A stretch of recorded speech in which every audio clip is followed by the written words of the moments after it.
2, 1. This meeting of the Big Bear Fire Authority is called to order at 5:06, July 8th, 2025. Calling it together, call to order. Sorry, now I'm all off. Could we please have a moment of silence, and Director Walsh will lead us in the Pledge of Allegiance. Silence.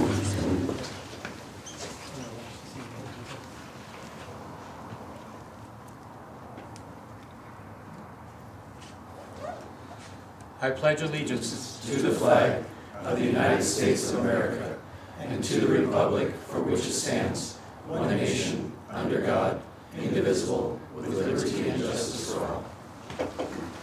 Thank you. Shardell, could we have roll call, please? Of course. Director Herrick? Here. Director Hicks? Aye. Director Melnick? Here. Director Putz? Here. Vice Chair B. Rowe? Here. Director Jane Rowe? Here. Director Russo? Here. Director Walsh? Here. Director Ziegler, I have as absent, and Board Chair Segovia. Here. Thank you. All right, we have no announcements or upcoming events, no presentations. Do we have any directors' general announcements? Director Herrick? I'd just like to announce, many of us already know that tomorrow the Castle Rock parking lot is going to open, which is a great safety feature, getting people hopefully off the road once they get used to having the parking lot there and starting to use it. So, beautiful parking lot, has a bathroom, and since we're excited to have it. Director Hicks? And just, I think it's happened since our last meeting, but just to remember those Idaho firemen that were ambushed fighting the fire here, I guess, about three weeks ago.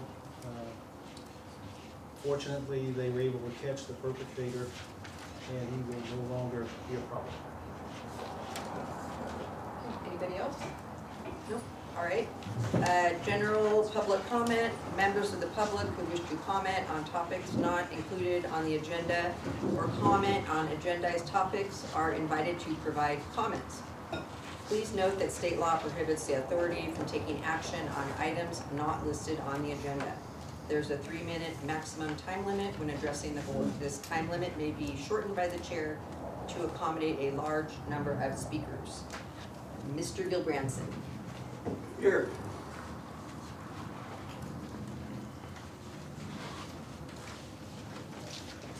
How's everybody doing? As you can see, I just got back from Texas. But what I am glad to see is that we got our signs up for occupancy. I was a little disappointed last month when we had people knowingly that there wasn't any signs up. And so I'm going to be videotaping over at the City Hall tomorrow to see if there's occupancy signs over there. I'm hoping so. And I will be going around to all the public meetings or properties to double check on that. Because when I heard people saying, oh yeah, oh, it's out in the open now and people know about it, I was kind of, thought, what the hell? What is this? I don't care for that. I'm trying to where you follow the law, whether it's like pulling teeth or not. So thank you, Chief, on that, because you were there at the last meeting, and I'm assuming you took care of it over there too. We'll find out. Mayor, I want to talk to you. You need to apologize to me, and I'm waiting for your apology. You are not judge and jury. You misunderstood, you were triggered, and I don't appreciate that. So I expect an apology before tomorrow's meeting. You wouldn't talk to me, so I'm talking to you. Also, like I said, I just got back from Texas. It was very trying. 30 little children drowned little girls. Sisters had a death grip going down the river and were held together for miles. They dug them out of the mud, and they were still in a death grip with each other. It was one of those things, 1 in 100 years, but it's, the Guadalupe is a river that is a flash flood alley. They knew it. It hadn't happened for a long time. Oh, what, 100 years ago? You know, I'm sure they lost a bunch of good-sized cows. This was very traumatic for me down there, being next to it, close again. A disaster. And you know what? It wasn't because of climate change. Dan, your time is up. It wasn't because of Trump. It was because of not doing the right thing. And that includes the fires here in Big Bear that could happen. It's not making a sound because it would mess with the recording. All right, Chief's report, moving on. Thank you.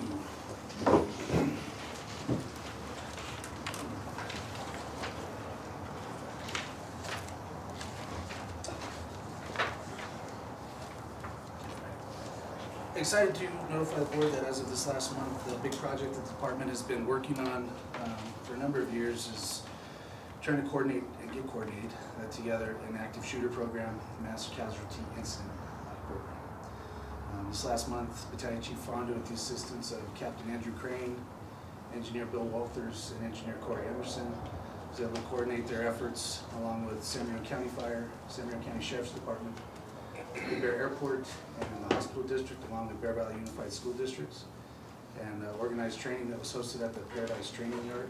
This was classrooms level training, and on the 22nd and 23rd of this month, I'll be conducting live scenarios at Big Bear High School. If anybody'd like to attend, please come on out, take a look at what our folks are doing.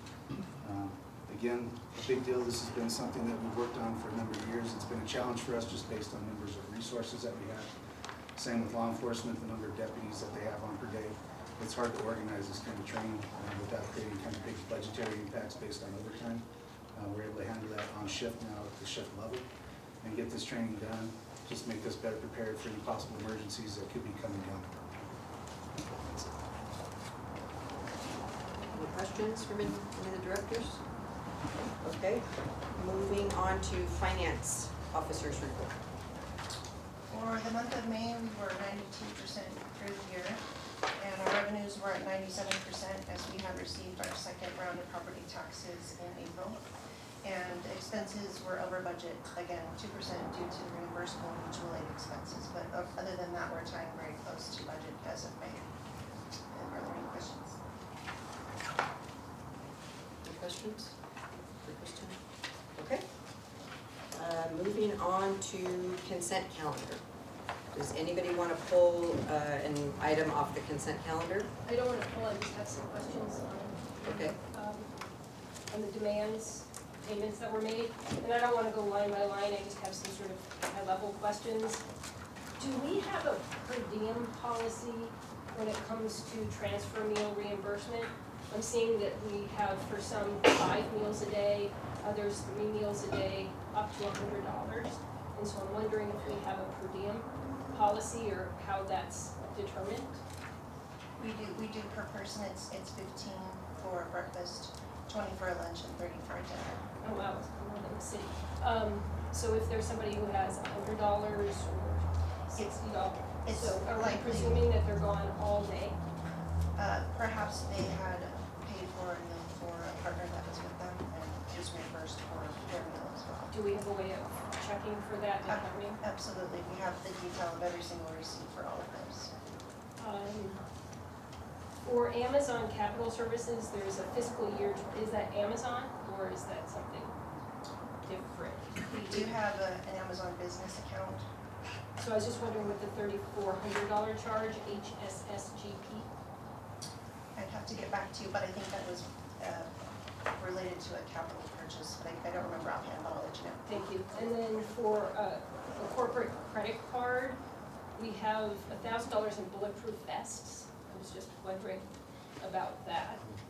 Is that for what you were talking about? That's correct. So as part of the active shooter program, I give you some details if you'd like those, Director.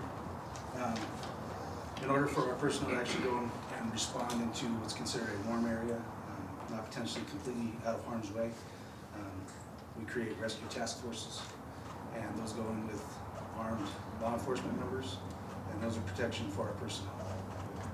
I figured as such, I just wanted to ask. It's one of those, after Chuck's comments, and you realize that the world we live in, it's a sad state of affairs, that we have to Agreed. have firefighters that are wearing bulletproof vests Agreed. to do their jobs.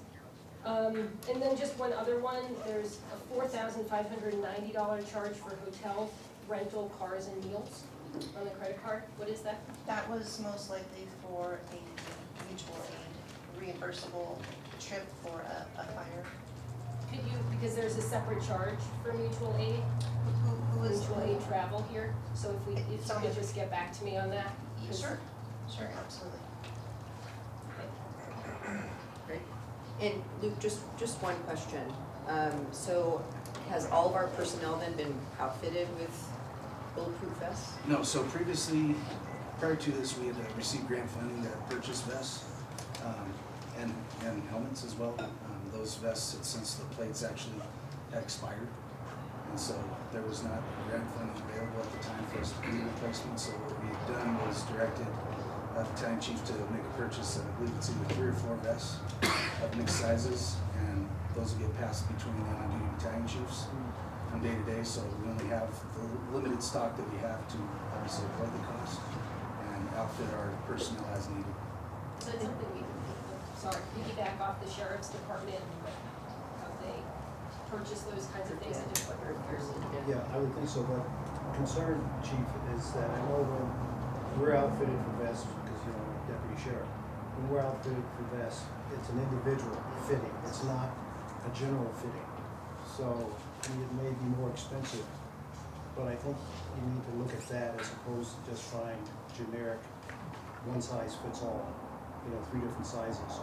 I would talk to the captain about that, because that's critical, making sure that the vests function and the level of vest that you buy. I know our vests now, we have a ceramic plate carrier plate that we wear, and the kind of shooting that you guys will probably get involved in will probably involve a high caliber rifle. Yes, these are plate carriers, and the vests are designed to be adjustable. They're not specific to a one-size-fits-all, and that's what we were looking for in this. So, I mean, we utilized the vendor to help us get something that would best meet our needs. Okay. Yeah, and again, maybe at some point in the future, I would just look to make sure you have the best for everyone.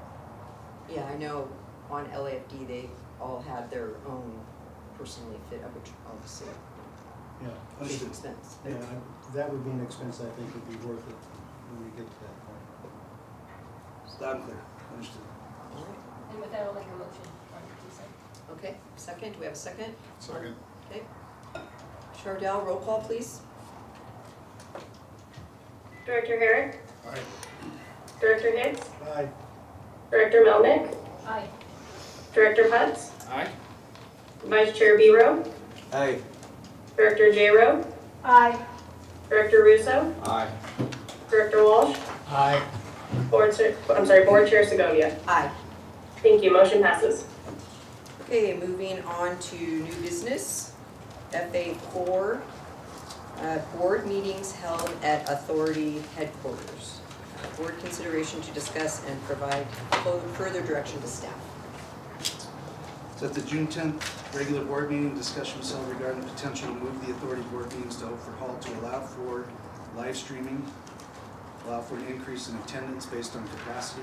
Also discussion regarding the availability of audio-video recordings that can be posted to a website, and then our current retention policy, which is currently 90 days. So we had done some looking into that. So Gladwell Government Services, they assisted the fire authority previous to my tenure. and had come up at the time, along with the assistance of staff, with the 90-day retention policy. And reaching back out to them, we find that they say that most agencies that they deal with are somewhere between 2 and 4 years. But again, that'll be up for discussion. For live streaming, we actually are currently doing that. So as of the ad hoc strategic planning committee meeting, we did the trial run for that. The device that's here on the table in front of us is recording the room. Dwayne was able to create a Big Bear Fire Authority YouTube page. That strategic planning meeting is posted there now. He also has on the Big Bear Fire Authority webpage the link that can take you to live streaming on our YouTube page, as well as you can look at the additional videos. Expansion on capacity. We have currently set up in the apparatus bay a TV that is available in case we did go outside the occupancy of 30. Again, if we were to have that situation, we'd leave it at 29 in here to allow people from the overflow area to come inside, make their public comment, go back out, continue to watch the video. That's all been taken care of. In response to what the cost was for that, there has been very minimal costs, which is just simply the purchase of this owl that Dwayne was able to pick up for us under $300. Other than that, he's here attending our meetings for all our AV needs as well. And so at that point, beyond this, there's no additional cost to that. At this point, staff recommends the authority board to discuss further and provide direction to staff regarding retention time cycles. And you can take a look at this process after the meeting and see if you improve the quality of the recordings. Thank you. I mean, I was actually excited that we did record that last ad hoc meeting. I think that's great news, good step in the right direction. So I guess we should discuss the retention policy. Yes, I'll just, Oh, my all right. apologies, I'll just note procedurally, I went back and looked at the resolution adopting the retention schedule, and it can be updated by the fire chief with review and approval by the department head and general counsel as well. So the board can discuss it and provide direction, but in terms of formally changing it, that can be done at the staff level. Great. But direction is appreciated. But the other question would be on the establishment of the video links and all that. I'm assuming we do not have any policy in place that speaks to how we manage that and the kind of access. I'm not sure if that's something that's needed, or we could just go the way we are, which I'd be surprised. I would say most agencies don't have a formal policy on that. A lot of agencies coming out of the COVID period, transitioned to something where they did either continue live broadcasting or hybrid meetings where the public could comment on all those things. Most agencies just did that by providing direction to staff on how they wanted to see meetings to go forward. So essentially, staff would start to live, if that's the direction from the board, staff would start to live broadcasting the meetings and storing them somewhere in addition to retaining them. Because I know on the airport board, we went to recordings and video, and the premise was because of COVID. So we had some document in place that says, okay, we're going to do this because of COVID and the emergencies and all that. And clearly the emergency's over, but I don't think I've seen anything that terminated that whole issue in using video. A lot of agencies continued on, essentially. When meetings could go back to being in person, some agencies decided no more broadcasting or teleconferencing or anything like that. Some kind of continued to do the video broadcasting and teleconferencing. So it's sort of a mixed bag, but I'd say most agencies now, at least that are decent sized agencies, have some form of either public broadcasting or hybrid meetings for the public. Just a point of order, do we need our mics on to be picked up on the broadcast, so that you can hear all of us? The mics are just for I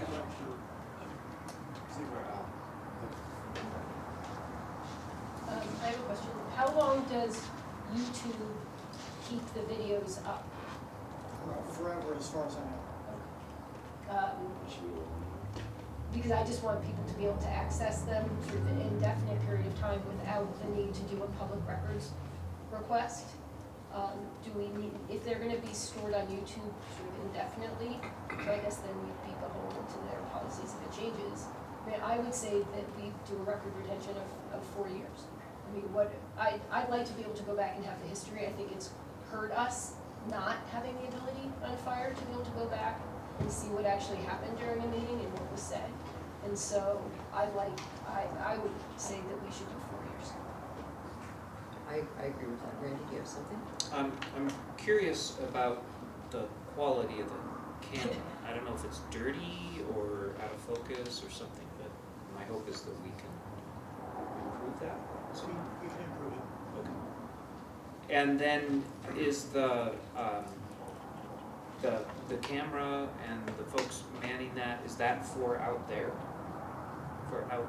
That's fire protection. That's fire protection district, isn't it? Oh, okay, thank you. So then there's a monitor out there right now, streaming, that's based on that, those visuals up there? Okay, yes, got it, thank you. All right, so, I'll lean on you, Nick. Do we don't, if the chief, if staff can update that, but if we just give direction 4 years, is that? That's fine, and I'm assuming the board consensus, you can either do this by a formal motion or. Oh, okay, nodding head. so we do need a motion. Or just consensus and no Okay. objection to live broadcasting and then updating the record retention schedule. So just to define a little bit more, the 4 years is for all our records. And the only reason I'm questioning that is I think our minutes should be retained. It is just for meeting either video or audio recordings. That's the only category that's making any sense. So Minutes would we are, I request that we believe- take those down from YouTube, just let them run. No, I would let them run. I think it's our formal video retention policy is 4 years. My concern is that YouTube could change their policy to 2 years, 6 months, and I don't want to be beholden to, I don't think we should be beholden to that. So it would be that we have a policy that says that we're going to retain any audio or video recording for no less than 4 years. If YouTube does it for longer, then that's great. And if YouTube goes out of business day after tomorrow, then We we still still have have- a policy to retain. So maybe just, as part of the motion, just so it's clear for future boards that the YouTube videos will stay until taken down by YouTube. Yes, So we don't have any misunderstanding that somebody decides to take them down years from now. Maybe something simpler would just be that we have a 4-year audio and video retention policy. And the methodology that we use to store it, we can leave at the discretion of the chief. but That I means don't that you want could us to take it have to down. take them down from YouTube. So if YouTube keeps them up in perpetuity, then I'd like them to stay. No, Right. Yeah. I understand. I know, that's why I'd like to have it spelled out in the motion, so it's clear, not for us, we understand it, but for the future boards. So it's clear to them where they could say, well, the policy is, so take them all down. Just leave them in YouTube as long as they're being installed, why not? Right. But I don't disagree with that, but my concern is if we say our formal retention policy is 4 years, but we're gonna leave them on YouTube indefinitely, our practice is not consistent with our policy. Right. And then we set a precedent that, well, yeah, you said 4 years, but you ignored that, you've left them up indefinitely. And 10 years later, it's like, no, you should be doing that because that's what you did. So my concern is that that sets a precedent and puts us in a difficult position. So I would recommend we just pick whatever the number is, if we want it to be 10 years or 5 years or whatever, and then we do that. Whatever the retention policy is. So your suggestion is to take them down from YouTube at the end of. My suggestion is we set a retention policy and we follow it. So, whatever that number is, we don't set it and then ignore it. Or is it more just the case of us just saying that we have a 4-year retention policy, period? And, I mean, we could put it up on YouTube, but there's nothing that says that YouTube won't keep it up forever, or John Joe puts it up on his YouTube and keeps it up forever. I think it's the critical, and I have to agree with Randy on, I think the critical part is that we will ensure to the public that we will keep audio and video for 4 years, period. Now, where it resides after 4 years, we have no control over it. And I think if we start saying YouTube, then we may get ourselves into problems there, because there may be other places to store stuff on X, you know, and True Social. So let's just get out of that business and just say 4 years, period. Anything after that, we have no control. Right, because we don't control YouTube. Correct.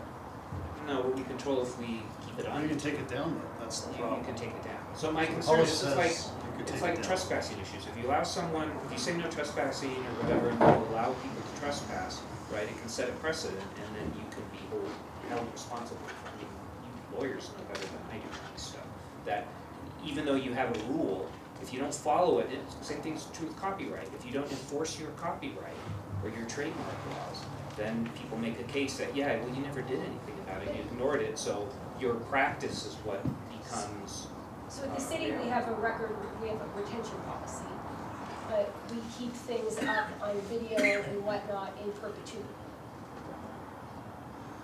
I think what is stored on like my pictures on Shutterfly or what you post on Facebook is different than our formal, what we retain record. We're not using YouTube as our record retention format.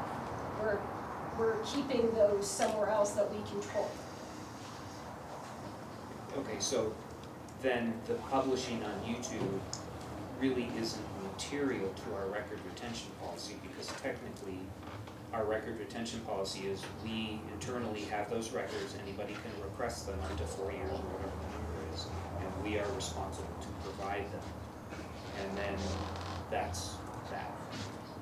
I will just say procedurally, most agencies set a record retention policy, and then the question of how exactly they're presented to the public is essentially handled at the staff level. I think there's probably, you're not probably gonna find many agencies that, where the board set a policy of how long and exactly in what way the records are accessible on the website.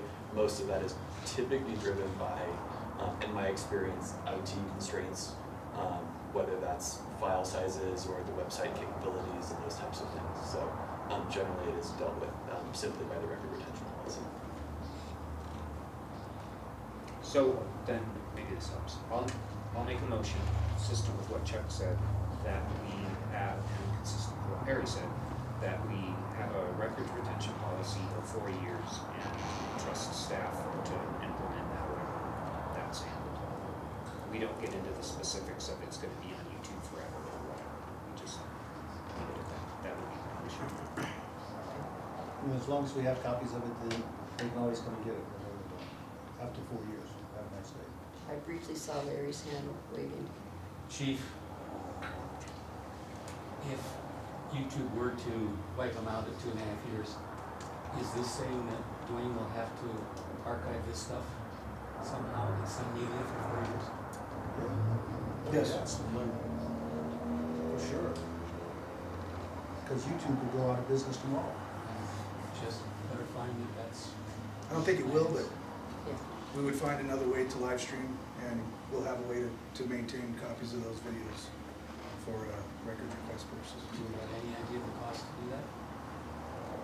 No, not right off the top of my head. I can find out, and let you know. So before there's a second, let me just add one little thing, give me a level of I don't confidence. think I got a second. You did not, as I said I'll before. second. Then you do your thing. Okay. Then now I'll have to make a substitute. Well, thank you. Anytime. Unless you wanna change yours. If the language was for the records of which we retain, I'd be fine with that. I just don't want an excuse that somebody internally decides to go to YouTube and erase something at whatever that period of time is. That should be there. If they're willing to store it, leave it there for perpetuity. But don't give an excuse or open the door for somebody here, for whatever reason, would like to get rid of that. I'm not saying anybody here would do that, but again, we're not be sitting at this desk, forever.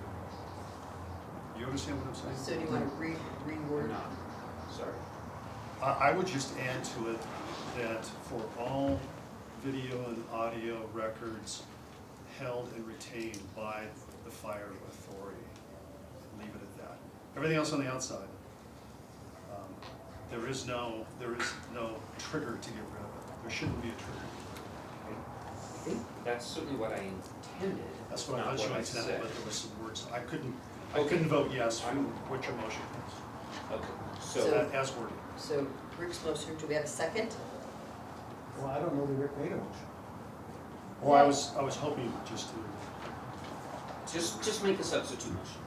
okay, the substitute motion is, and I was thinking through my motion when you were talking about it, so you were suggesting 4 years on. It's 4 years, Our Harry's. record retention policy as an agency, the records that we retain, we have to retain audio, video recordings for 4 years. Okay, so now it's clear. It wasn't clear previously. It was Okay. very muddy previously, so I'm So that's just, I okay. guess, a substitute motion. Well, I Okay, think that's what you said. never They're mind. the same thing, he's just feeling Okay, more. so I'm gonna rescind my previous motion and make my current motion what Harry just said. Okay. Is that, okay? And I'll do we have a second. I think that we already had a second. Are you okay with that second? I'm okay with that. What's the second motion? And now that it's recorded, people can be very clear on what the language is. Okay. Okay, Chardell, roll call, please. Can you please confirm the first and second for that? Randy and Chuck. Thank you. No, it was your motion, substitute motion that I seconded. No, it was not, it was Randy took I mine. said what she said. It's a clarification, she just clarified it. So I made the motion using Perry's words.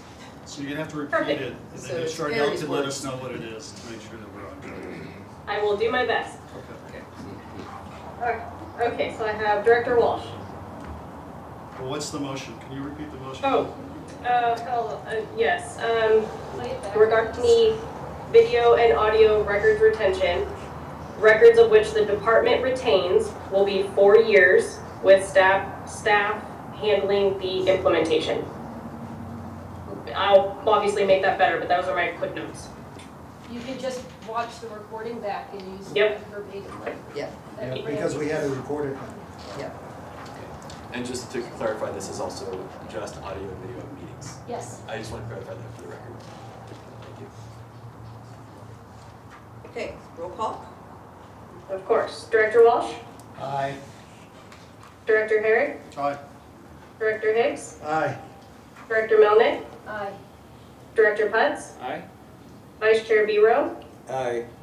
Director J. Rowe, Aye. Director Russo, Aye. Board Chair Segovia. Aye. Thank you. Motion passes. Okay, FA5, Ad hoc Strategic Planning Committee update. Possible additional revenue. Board consideration to discuss and provide further direction to staff. Chief Whitener. Okay. At the June 30th strategic planning meeting, prior to that, what was requested was to bring forward a new cost allocation analysis. As a reminder, prior to that, kind of what the largest desire to be implemented in the department down the road was going to be, I believe it was an additional ambulance, a squad, and an engine at a cost of, I believe it was around $5.4 million.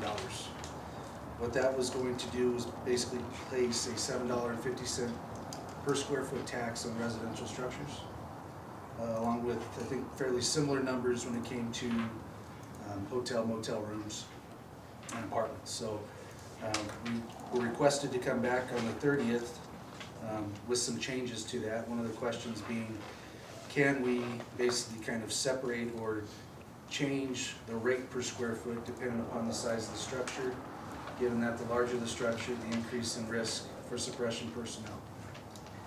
The answer to that was yes. We had also gotten asked to add in a fourth column. So if you look at the very top line where it says Part 1, additional annual costs for property over 1,000 square foot for building. You look at scenarios 1 through 4. Those scenarios basically create what we come to call the menu on what we'd be looking to increase in staffing for the fire department. So on the smallest end, we'd look to increase or add in an additional non-safety ambulance at a cost of $780,041 per year. That ambulance would be a total of 6 personnel, 2 per shift, one being an ambulance operator paramedic, one being an ambulance operator EMT, and we'd also add in 3 top step firefighters. That would be 1 per shift, with that additional person going to one of our suppression units, either the tower or one of the engines. Total cost for that being 1.3 million, just over. If you go just below that, the assumptions made at the time of build out, and it's hard to exactly put a finger on exactly what is going to be built over the next 25 years, because this whole list is based on projections to 2060, would be estimated 1,769 single-family dwellings greater than 1,000 square feet. Estimated annual assessed value for those units being $815 million. The estimated property taxes that we would collect on those, $1.2 million. And again, if you go back to the total cost of an ambulance and 3 top-step firefighters being $1.3 million, 1.2 in collected taxes, we'd have the need to generate revenue of approximately $92,000 in order to meet that. So if you go down into part 4, so you'll have to flip the page over. You'll look at the potential tax rates that will come with that. So if you look at single-family dwellings greater than 1,000 square feet, you're at 6 cents a square foot. Below that, you'll see the next 5 lines, and those give the breakdown with the increased cost based on potential structure size that's being built. So we go from 1,100 to $1,400, or 1,400 square feet to 2,000, 3,000, and then 4,000. And those dollar amounts based on those single-family dwellings on their size go from $6 to $187 Per year. per year. That's correct. So again, that would be one of the smallest cost to increase in personnel. Again, an ambulance, that'd be per shift, and 1 firefighter per shift. If you go to scenario 2, we'd look at adding a paramedic squad. That would also be 6 personnel total, 2 per shift. Those firefighter paramedics, a cost of $1.3 million. I also didn't mention there's also administrative expenses of approximately $30,000 built in. Again, a need of just over $1.3 million. Based on the build-out potential, estimated value of those residences, the tax dollars we would collect, we'd be looking to try and generate an extra $107,000 in order to accommodate these changes in staffing. Again, going back to the back page for the scenarios, you're looking at 9 cents per square foot on residential. $9. $9. No, I take that back. It'd be 9 cents per square foot, 0.093. It'd be $9 for an 1,100 square foot house, up to $278 per year for a 4,000 square foot house.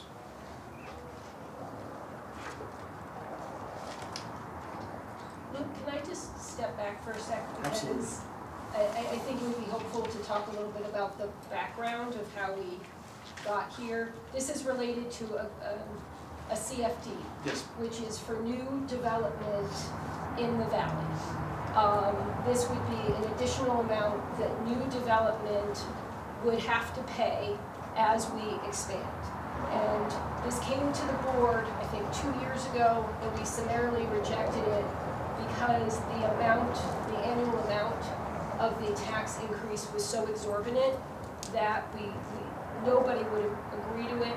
Nobody would agree to have it levied on them, and it would, in essence, serve full development. And so through the ad hoc strategic planning committee that's been ongoing for 1.5 years, 2 years, 3 years, depending on how, been looking at different revenue sources to try to generate revenue from not the current residents of the community, but new people and new developments that come. We've explored ad nauseum all different options for that because of what the city can do versus CSD doesn't really gel together. The CFD is the one sort of standing option that we have as the valley develops to when you were getting potentially 100+ room hotels, they're not paying their fair share of the added burden of fire suppression in those developments. So that's what we're bringing back based off of the strategic ad hoc committee is 4 different scenarios if we wanted to, the whole board, explore a CFD. Luke's walking through, I just thought it was helpful to sort of give a little bit of the background. 4 different scenarios based off of what the cost would be for a paramedic, an ambulance, you know, these different 4 scenarios and what that dollar amount would be for us to have a robust discussion out of the strategic ad hoc committee, because we're sort of running out of options of ways to pay for additions to the fire department for increased development in the valley, which we know is coming. Yes, thank you, Director Miller, for that. I apologize for not providing that information up front, but I think most of you've had that, but sorry, Director Higgs. Ms. Rowe, apologies. Chief, Good. clarify something. I'm legal clarification on these different scenarios. For example, I see scenario 1 where you talk about ambulance expenses of $780,000. Is that the purchase of an ambulance? Is that to staff the ambulance? And then when I look at scenario 2, there's no ambulance expenses, but then there's $1.3 million for one safety paramedic ambulance squad. So I'm kind of confused on what those are. If you can clarify that for me, please. So those would be for the personnel, Director Hicks. Correct, Kristen? If you turn the page, it actually outlines what's included in each of those menu items to help you out. So for the ambulance, it includes staff, some replacement expenses and overhead expenses. For the cost of the 3 firefighters, which is in one of the later scenarios, it's just the cost of staff. And for a paramedic ambulance squad, it includes staff and again, just replacement costs for the apparatus and overhead. So it's all detailed out in the following page for you. And the differences in the safety paramedic, either ambulance or squad, is that those are safety personnel, so they'd be firefighters as well, as opposed to the non-safety personnel, EMS only, ambulance operator, paramedic, ambulance operator, EMT. So scenario 3 is what? Scenario 3 would be a non-safety ambulance, so ambulance operators only, they do not fight fire. Okay. That would be a paramedic squad staffed with firefighters. That'd be scenario 3. And then scenario 4 would be the non-safety ambulance, the firefighter paramedic squad, safety personnel, and then 3 additional top step firefighters. Is there something somewhere that explains what the scenarios are? I'm missing. So this lays out the positions that we'd be looking for on the very top, so. No, but you have 4 columns in each scenario. How do I know what the scenarios are? Page 3. Page 3? This page, maybe. So the red, Yeah, so there's 4 scenarios and there's 3 things listed here. So how can we reconcile that? so we're only looking at, Never mind that they're not labeled, but what, how do these correlate to the 4 columns of the scenarios? so number 1, labeled for the ambulance here, lays out ambulance operator paramedics, 3 per shift, and their expenses. The ambulance operator EMTs, listed Yeah. just to the right of that. I understand the detail, what it is. I don't understand what this, is scenario number 1 when we have these columns here, is that this first red chunk? I think Director puts there basically different scenarios of which costs are being attempted to be recovered. So the first one is to recover the ambulance expense costs and then 3 top step firefighters. Scenario 2 does not attempt to recover all those things. It's only the safety paramedic ambulance squad. Scenario 3 is Both? both, but not the 3 top step firefighters. And then scenario 4 is everything all combined. But if you're going to maximize cost recovery, that's scenario 4. Okay, then can you explain to me when we have part 1, revenue costs for property larger than 1,000 feet, what dictates, I'm not seeing how building size relates to the different scenarios. The way we broke down the differences in building size as far as costs, and this would be on page 2, it again goes to, can we make a different charge or basically isolate out the smaller structures versus the large?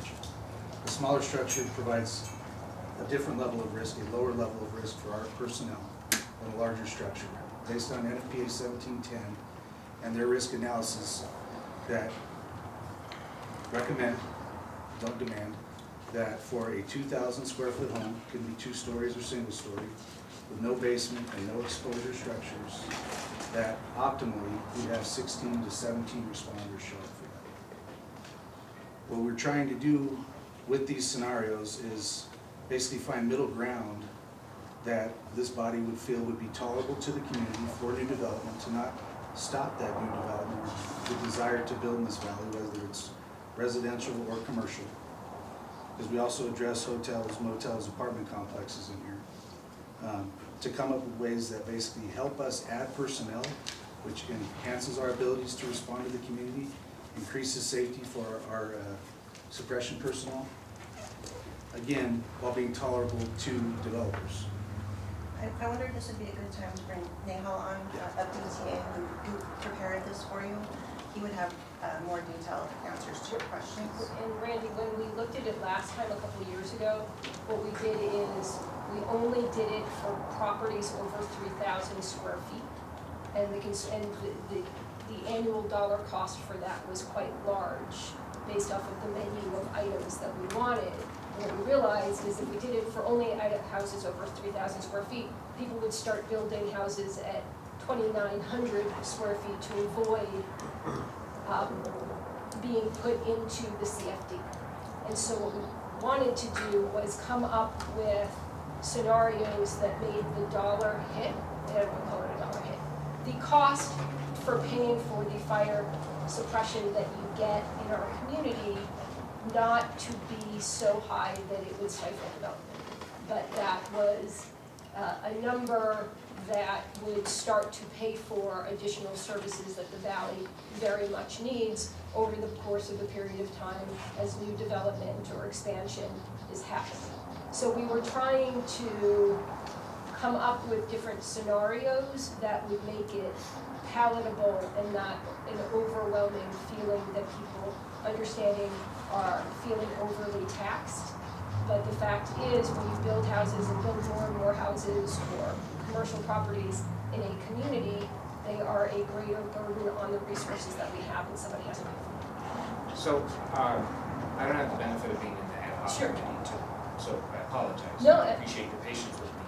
But my understanding of a CFD was that it's a tax that's assessed on new development to offset the additional burden that that new development places on our public safety infrastructure, fire rescue infrastructure. Correct? Correct. Okay. And so that whatever number you may settle on and might get approved, that is a function of people doing new building to generate that additional money. Correct. Am I clear so far? Okay. So when we get to staffing levels, I start getting a little confused because we have maybe we have some idea of how many 2,500 square foot single family homes are going to be built in a given time, how many giant hotels are going to be built, or whatever the case may be. We don't know how that will play out, and I read the footnotes, and I guess there's some estimates in there as to, based on previous stuff, we expect that this much will be built. But is this an effort to reconcile that if based on past development, we assessed these different, I guess, different rates? Because the scenarios are staffing levels, which is independent of the rates. It's what are we comfortable having as a CFD amount? And this is what you would get at that taxing. Right. That taxing level. Is the CFD an ongoing annual fee? Yes.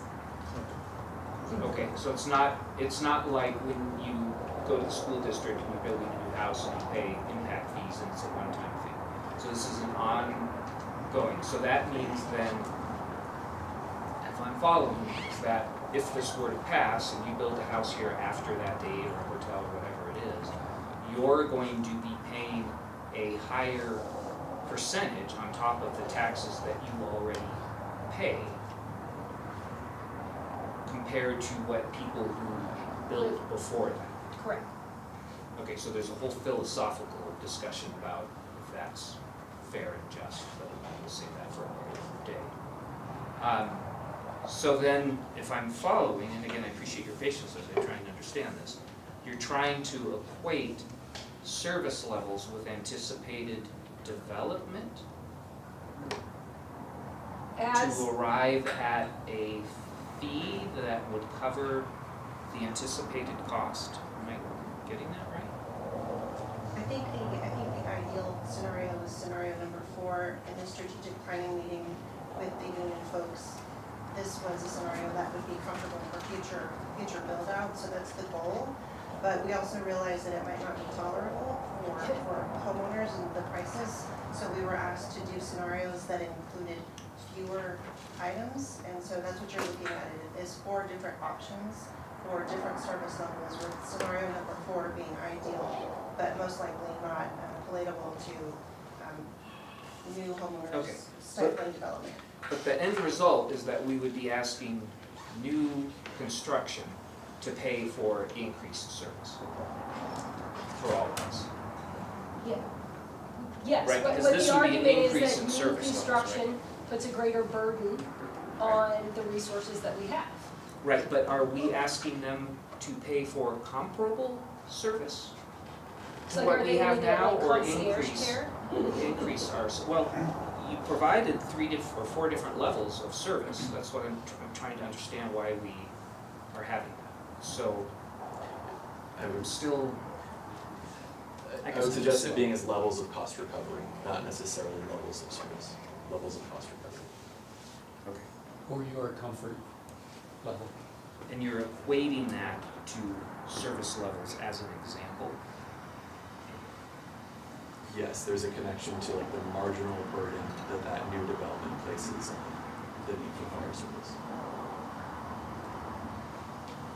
It doesn't mean that when X number of square feet is built, a new employee is hired. But Okay. it's a way of assessing and studying and estimating the impact. What service level, what scenario right now is consistent with the service level we provide? Scenario 0. Hmm? Scenario 0. These are all additional staffing. So then we are, if we were to pass this, we would be asking new construction to fund additional service. Or would we be asking you to fund a service to meet their needs? Because if Snow Summit puts in that 150-room hotel like they're thinking about doing, do we have the personnel and the equipment per national standard to fight a major fire in that hotel? And the answer to that, from everything I've heard, is no. So we're gonna need to have some funds from them, not picking on Snow Summit, to help us be able to fight that fire for them that we currently can't fight.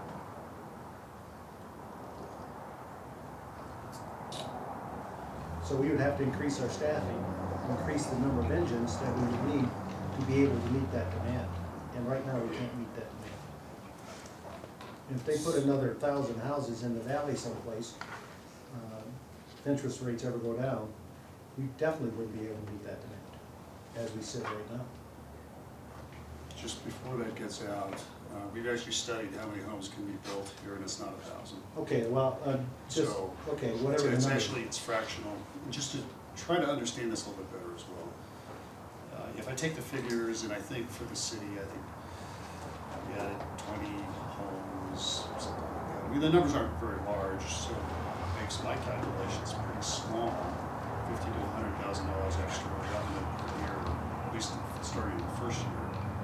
And that would grow. But the second part, I guess, questions, I'm not understanding the whole thing. Is it, I initially understood this as a one-time fee that you pay sort of like a developer's fee. As I was initially explained to me, and I think Brandy as well, that's how we heard it, not an annual fee that goes on. So I think board members, we need to just understand a little bit better. I mean, right now, the numbers don't seem big enough. There's no way we can do any of the scenarios from the numbers I can roughly come up with. So available for us online is Nehal Kumar. He's with DTA, he's the vice president, and he's also available to answer any of those questions for you as well. So feel free to reach out. Nehal, are you able to hear us respond? Yes.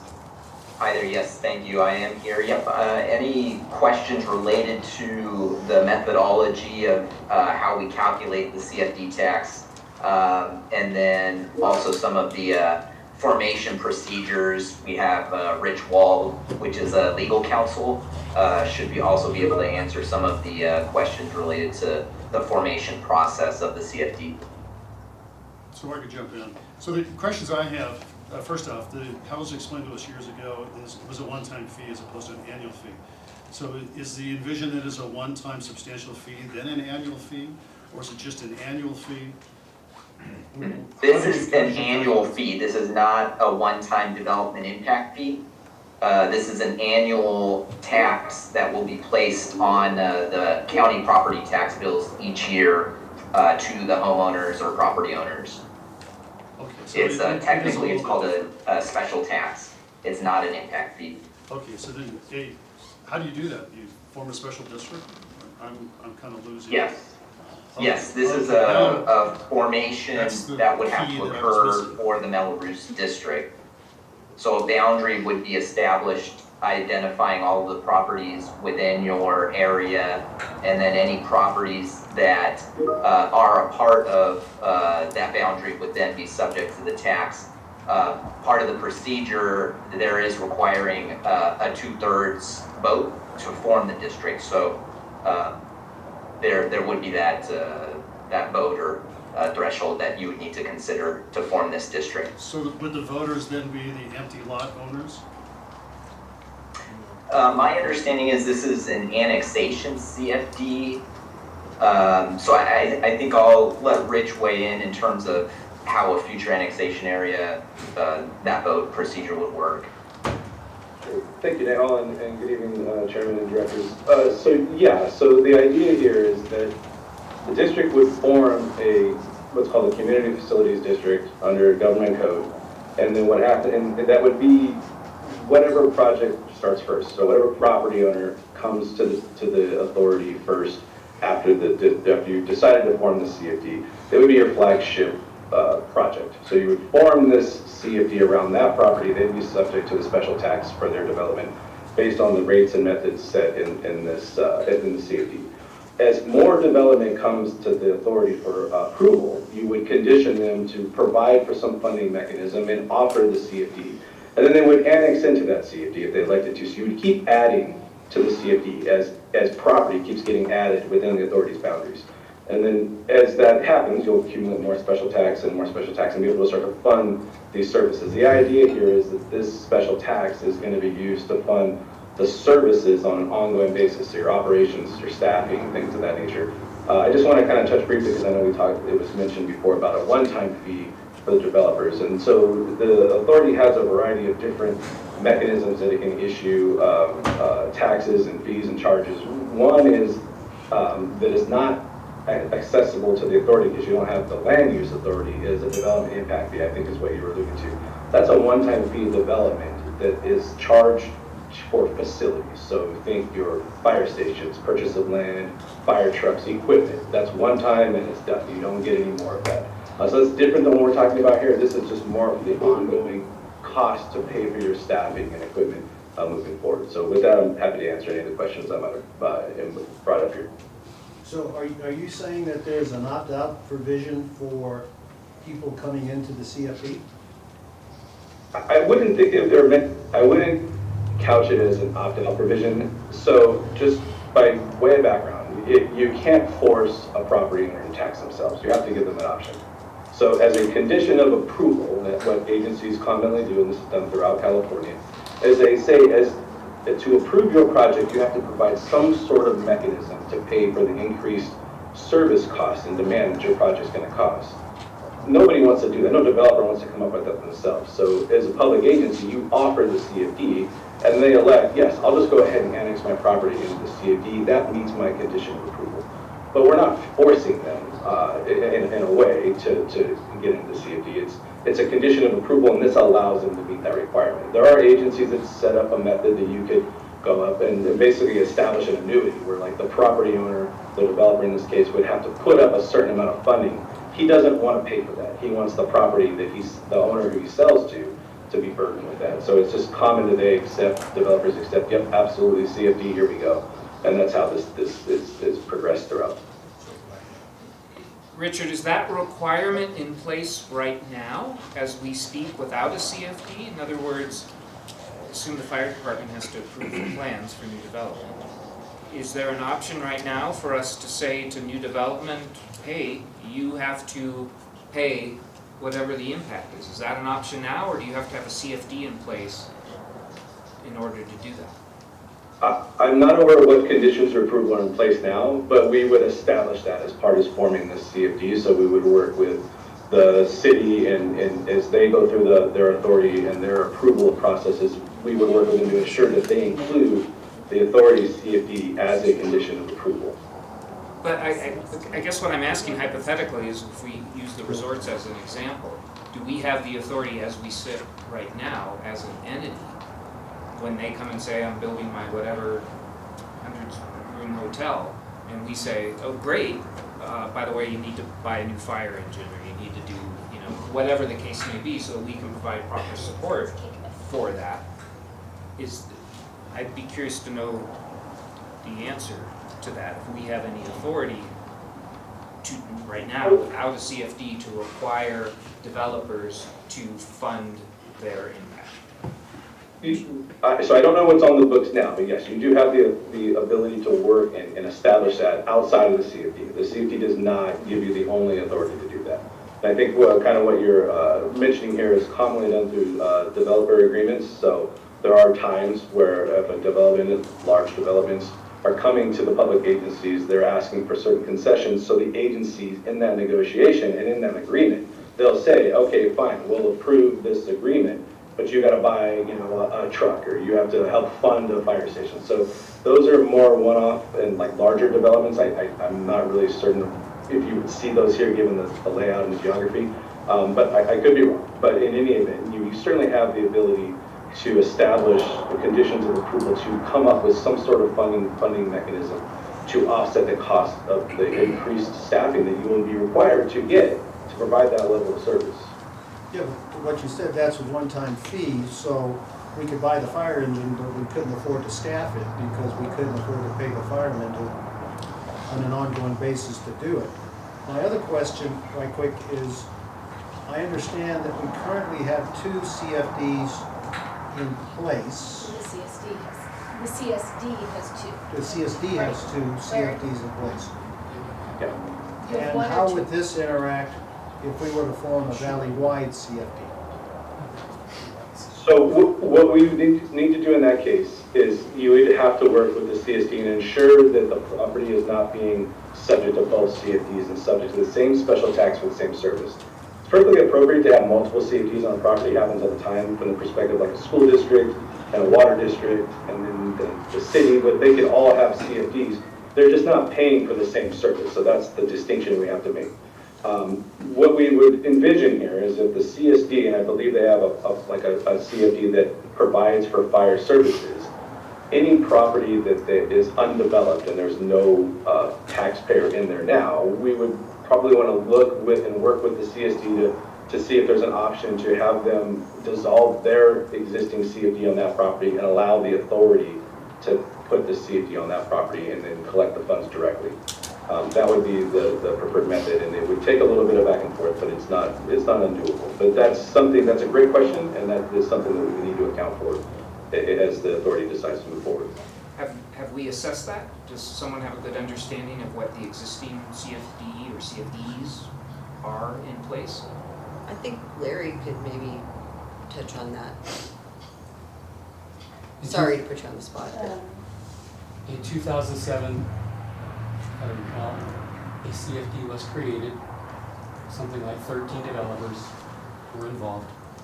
They agreed to impose this on themselves. To date, nothing has been generated because nothing was built. But I need to clarify here, we're talking, I've heard the word development, developments. I understood this would apply to any new construction. Yes. Yes.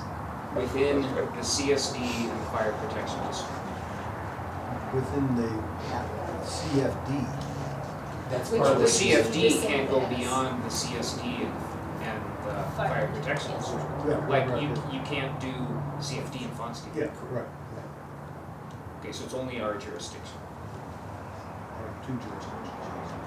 Yeah, our part of the setup is to establish the perimeter. So, someone comes and builds a new house, or it doesn't matter what it is, new development. They are going to start paying property tax.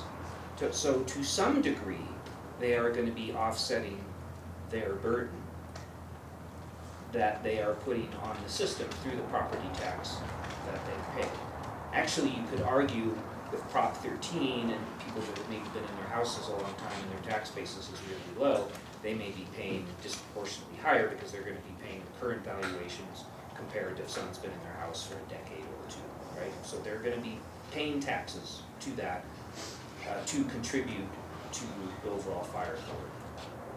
What we're talking about doing here is on top of that, adding another financial burden on them to have them pay even more than the rest of us are paying to offset whatever that burden may be. Now, depending on what your goals are, you may be all in favor of that. If you want to discourage development, that might be a good tool in your toolkit to do that. And then I'm still just struggling with how those new fees would get imposed, and I think that is maybe my misunderstanding, is that when we originally started talking about it, it was like a one-time impact developer fee. And I understand this is different, this is what we looked at 2 years ago, the numbers were just bigger. And so there, A lot that bigger. might be where the confusion came from, because the number was so big, it seemed like it was a one-time impact fee, but it was actually an annual amount for any new development Okay. over 3,000 square feet. So I guess what I'm trying to understand is, what are we trying to accomplish with this? Are we trying to disproportionately raise more income on new construction? Because it would be disproportionate, because they're going to be paying the same or higher taxes just in their base tax level, like I just explained. And then on top of that, if we were to do something like this, they're going to be paying even more. Is that our goal? And then how does that work with all the other people that are funding and maybe funding at lower levels? And how do we get everyone to pay their fair share, not just have the new construction pay, we could argue, more than their fair share, or more than relative to what everybody else is paying? Now, because see, to me there's a significant difference between ongoing revenue that is placed on new development versus, oh, one-time fee, you're building a big hotel, you know, we need another ladder truck, or whatever the situation is, there's a specific burden based on The problem that. is, the There's two one-time different fee things. doesn't give us the firefighters or the paramedics to staff it. Right. And so this is looking at, the reality is, y'all tried Measure I, it didn't work. Right. This is, as our valley grows and develops, we need to be forward-thinking and proactive if we want to maintain our fire department and maintain them to be able to take care of the development that we get. And how do you do that? As new developments come in, there is an increased cost and burden on our resources that we have. Right. And if they want to build a new house, there are plenty that they can buy. But- There are plenty of things that people can move into. We've got plenty of empty and vacant properties if they want those. But they're gonna be, understand, they're gonna be paying for that if you didn't do a CFD, Not they're gonna be sufficiently. paying, well, we're all not paying sufficiently for it. I mean, the reality is It's we not want just to new be development. forward-thinking, to think of where we're going as we develop, as a community, and start to think through with very, very small numbers, which is why we came up with 4 scenarios. I mean, if somebody wants to build an 1,100 square foot house, and we want to have a new ambulance staff with firefighters, it's an extra $9 each. So we were trying to come up with numbers that don't stifle development, because it's important for the valley, but to start to be able to afford the service levels that we need to be able to give those people services. And my guess is people don't have an appetite to go back out for Measure I again, but where do you start to be forward thinking and go, you know, we want you to come to our community, we want to be welcoming to you, we want to make sure that we have the firefighters and the paramedics that are able to take care of you, and it's gonna cost you an extra $43 a year. Well, the And reality. guess what, you get to come to our community and be a part of our community, and yeah, there's additional slight little amount Right. that you've gotta. And you're gonna be paying more than everybody else that was here before you. And guess what, I bought my house at an interest rate of 2.5, and if I sold it tomorrow, somebody would get it at a 7, they're paying more for my house. I Well, mean, that happens. well, we see this all over California with metal roofs. I mean, that happens every day of the week, whether you agree with metal roofs or not. But I guess the question is, and there's really no way of ascertaining it, is so Randy, they build that 3,000 square foot house over in the valley someplace. We know the property tax is going to go up on it. Would that go up sufficient to cover what we're talking about? Just to be clear, it will, but only with the taxing agency that collects money on property taxes, which is the fire district. Only the fire district does. CSD does not. So we're kind of throwing something that's uneven again into this. I thought the So fire the- district, I thought CSD did have. No, tax. no, it's a fixed amount. County? It's a fixed amount. So the revenue that the county, the CSD generates is a fixed amount and it's not based on property values? It only goes up by 4% per year, and it's not based upon property values, it's based upon what was voted in 15, 20 years ago. There's 2 different things. Well, then explain it, because all I've heard is that CSD's 1999 income is fire fixed, correct? It's allowed It a would certain only increase percentage by, increase every year. yeah, a certain amount every year based upon what was voted in and the voters voted for. A Correct. formula. Okay, so then that number is essentially fixed except for the annual increase, where property taxes, properties change hands and immediately then goes up to what the value is at that particular time. A new house is also then given that same value as it would be as if it's a brand new house to start fresh with that. But the CSD Plus- experiences the same thing. Well, I know, but that money doesn't come to the fire authority.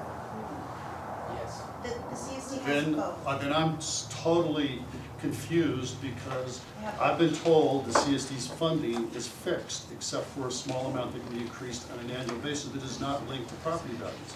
If it was linked to property values, we'd all be happy, because we'd be in the same boat as if you could explain it, because Please. I want to make sure that this is really clear, because right now this is not really clear, and You bet. They have both. They have property taxes which go up with property values, but they also have fire tax.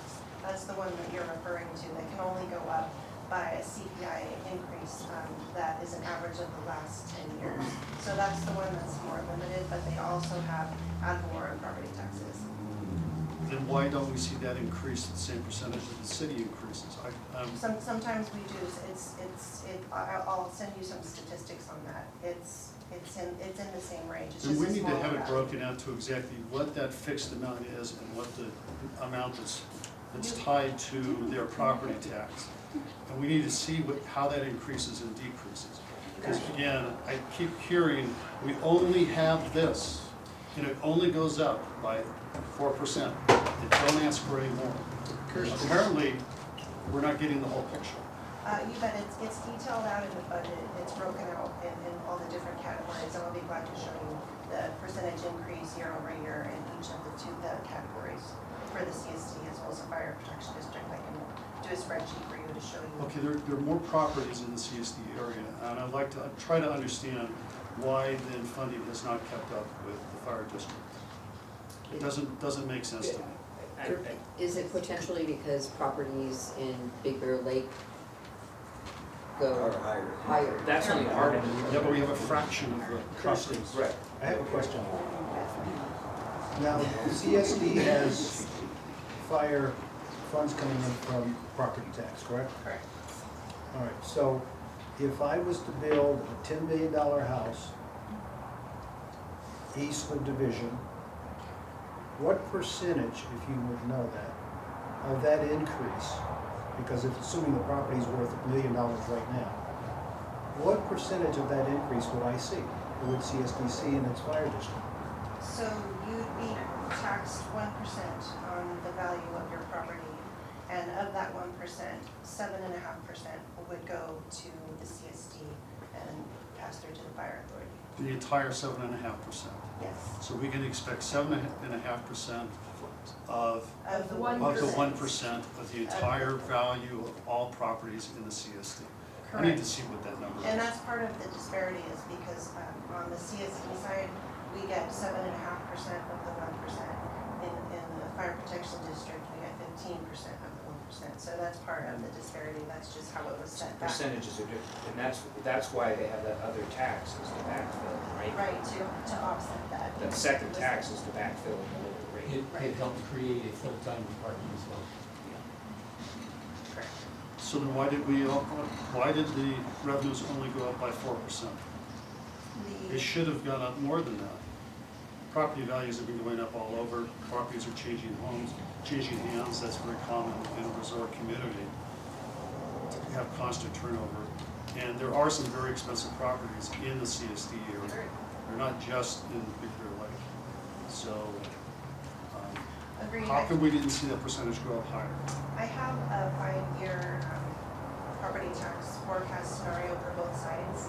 I'd be glad to send that to you. It has a lot of detailed information about property values and historic trends and such. I could send that your way. Can you send it to all of us? Absolutely. Thank you. There's also been a misunderstanding in that last month we approved the GAM measure that says how much we can spend and no more. And the number, I believe, is around 10 million. That doesn't mean we get 10 million in taxes. It just means if we got that much, we could expand our budget each year to the tune of 10 million. What you're getting right now is what comes in and then is transferred over, both the 1999 fire tax and the 7.5% of 1% as well. And that 7.5% is set. I thought I had heard at one point that that it can be whatever you choose to do on an annual basis. But the 7.5% is set by county. Okay, No, wait a second. what's the fire tax? Clarify that for me. Is that based on property value? It is based on, it's a certain set rate that is applied to different types of property, like a vacant parcel or a home or Mobile home. mobile home. It's a rate that was passed back when they did 1999 and with a CPI index factor built into it, which is applied every year. So it's a flat amount based on the type of parcel, It's not a percentage of the value of. Right, it had a starting point as a flat amount and then it increases every year with the CPI. So it doesn't matter, you could put the Taj Mahal out in the CSD area somewhere and they would still only charge $10? I'm just throwing a number out. If it's a flat fee for a house, is that what you're saying? For the fire tax, but For that portion. For the fire tax, yeah. yes, right. And that helps contribute to the disparity. That's crazy. Is the 4% that Mr. Herrick's presented, is that what it increased this year, or was it 3 point something? I'd have to go back and look. I'll get back to you on that. But I don't know that 4% was accurate. I thought it was 3.58 or something. If I could, just for the point of the discussion, the ad hoc strategic planning committee was put together to develop a plan for the future of the organization. It was recognized that we did not meet initial response force based on NFPA recommendations for particular size structures, and we have low and medium size hazards based on residential property size and commercial size buildings, that being our hotels and motels. Determined that we wanted to see those increase in personnel for our suppression, and the committee had recommended that we come up with ideas on how to fund these positions. So that prompted these discussions. The initial CFD that was brought forward by the former chief was not a number that was going to be tolerable. It was going to stop development. It would absolutely have discouraged people from building. We came back with this idea because it is a way to increase our staffing. And we proposed some ideas that make things that we believe might be seen as more tolerable and not stop people from wanting to develop and build up here. And so that was how we got with this, to these numbers with the assistance of DTA. For the board to consider as potentials.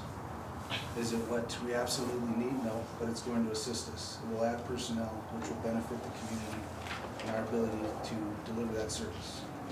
So we could just maybe come back to this document and see if there's any tolerance for this or any recommendations to go back and maybe reevaluate. I do have another question.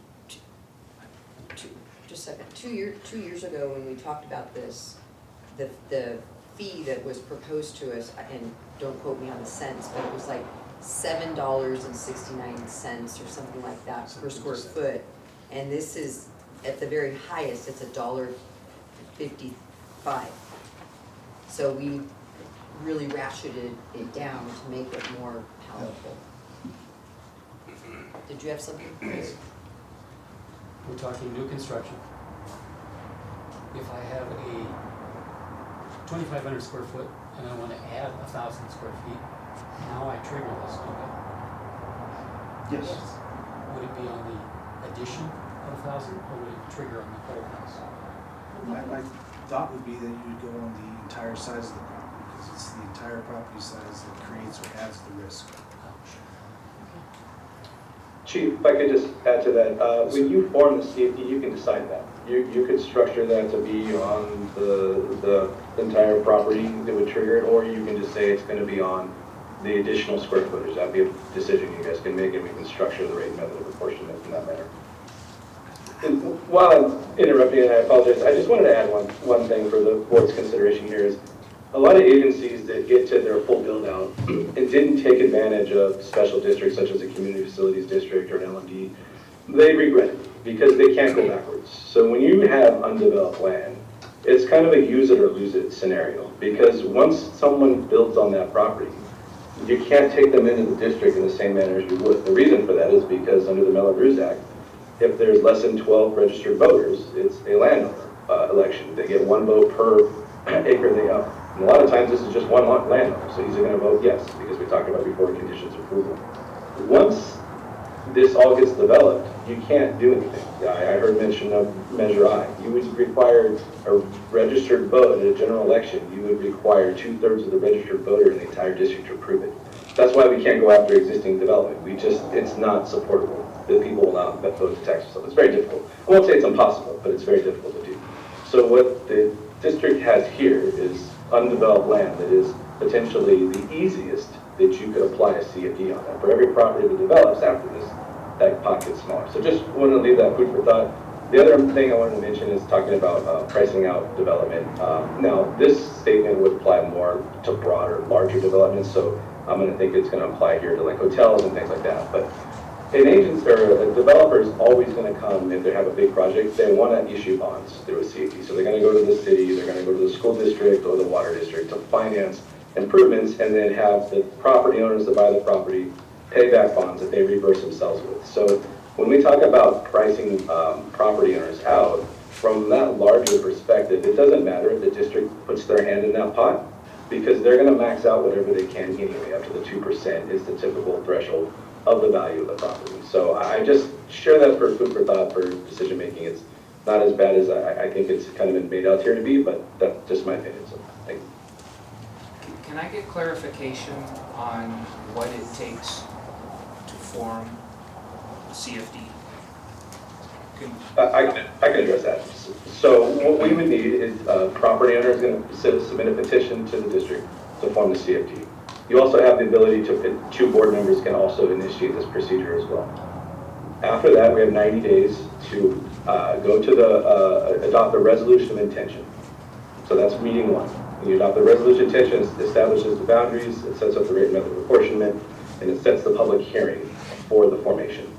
With no sooner than 30, no later than 60, you're going to hold a public hearing, a notice of public hearing. And if there's no majority protest, which there won't be because there's going to be 1 landowner included, you establish a district and you'll hold an election following that. It's a landowner election. So immediately following the public hearing, you're going to have to submit, you'll have a ballot already submitted. You'll canvass the election, assuming it's a vote yes, you've now formed the district. There's just 1 meeting after that where you would do a second reading of the ordinance, and after that, that CFD is established. Any property owner can annex into that CFD following the same procedure moving forward. So to get this started, if I'm following, it takes either 1 property owner that's willing to participate in it and support it, or it takes 2 board members, and that's it? To start the proceedings. So at the end of the day, the board will form and establish the CFD, assuming there's no majority protest. Each property owner that comes, it's either the initial property owner or every property owner. I need to interrupt you. I need to interrupt you for a second. When you said assuming there's no majority protest, what majority protest would there be? I don't understand. Great question. So procedurally, when you're at the public hearing, the second meeting to establish the CFD, you're going to adopt the resolution of formation that establishes the CFD. Before you can adopt that, you have to allow for majority protest. So if a majority of the property owners that were to be included in your CFD write a written protest and say, I don't want to be included in the CFD, the Miller-Roos Act says you have to stop and you can't form that CFD on that same property for a year.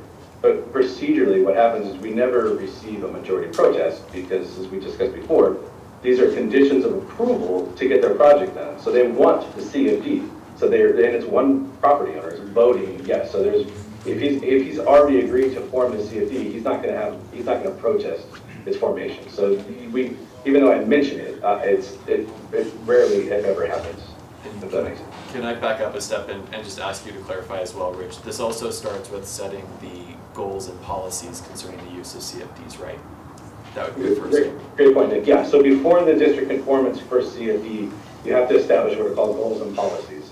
It's required in the Miller-Roos Act. And we can do that at the same meeting if the district doesn't have those. But yes, you have to establish the documents, the local goals and policies. Once that's in place, you're free to form the CFD. So that would be the first step that the board would take to essentially say, in the future going forward when there's new development, our goal and policy is to establish a CFD. These are the details of what the goals and policies that these CFDs are intended to provide to the authority. So there's no opportunity for all of the property owners in the affected district or districts to have a majority protest when you start this out, correct?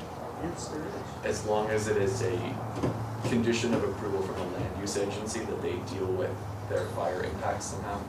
No. Then they will not. This is an important thing. I'm not sure that we're all Yes, understanding. there is.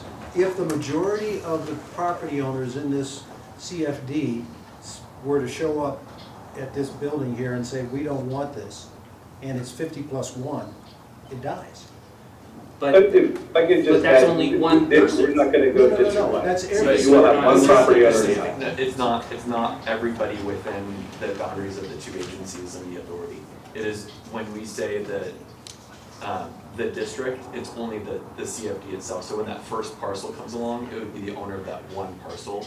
When they show up at the meeting, theoretically they could protest. But if that owner of that 1 parcel doesn't protest because it's a condition of approval for their project to move forward to form the CFD, they're going to do that, they're not going to protest, they'll vote in favor of it. But it is not a majority protest of everyone that lives in the So valley. we have 5,000 property owners in this valley, and one person can walk in here and say, I wanna do it and have a nice day? Is that what we're saying? Only his property would be subject to the special tax. So Because this even is only though applying to new development. any It's only- undeveloped property within the boundaries of the Not district redevelopment, would be and if subject to you the add CFD, Well, that's it's up to us. one at a time. So we could say That's it's only. that's each time something is added or so. Again, yeah, exactly, it's up to you on exactly what it applies to. If it is brand new from the ground up development and that's the only thing that it applies to, only those people would be subject to this and would need to annex in each time. Okay. But to your point, Chuck, this is an important distinction, because if I'm following, it allows us to put in taxes on future development without people, what would be the remedy if you didn't want to do that? You just don't develop? Yeah. You may not develop or come up with something else in discussion between the authority and the land use agency to otherwise offset your impacts that. So, and I apologize for this, but I think these details are really important, the devil's in the details. So let's say you want to build an ADU.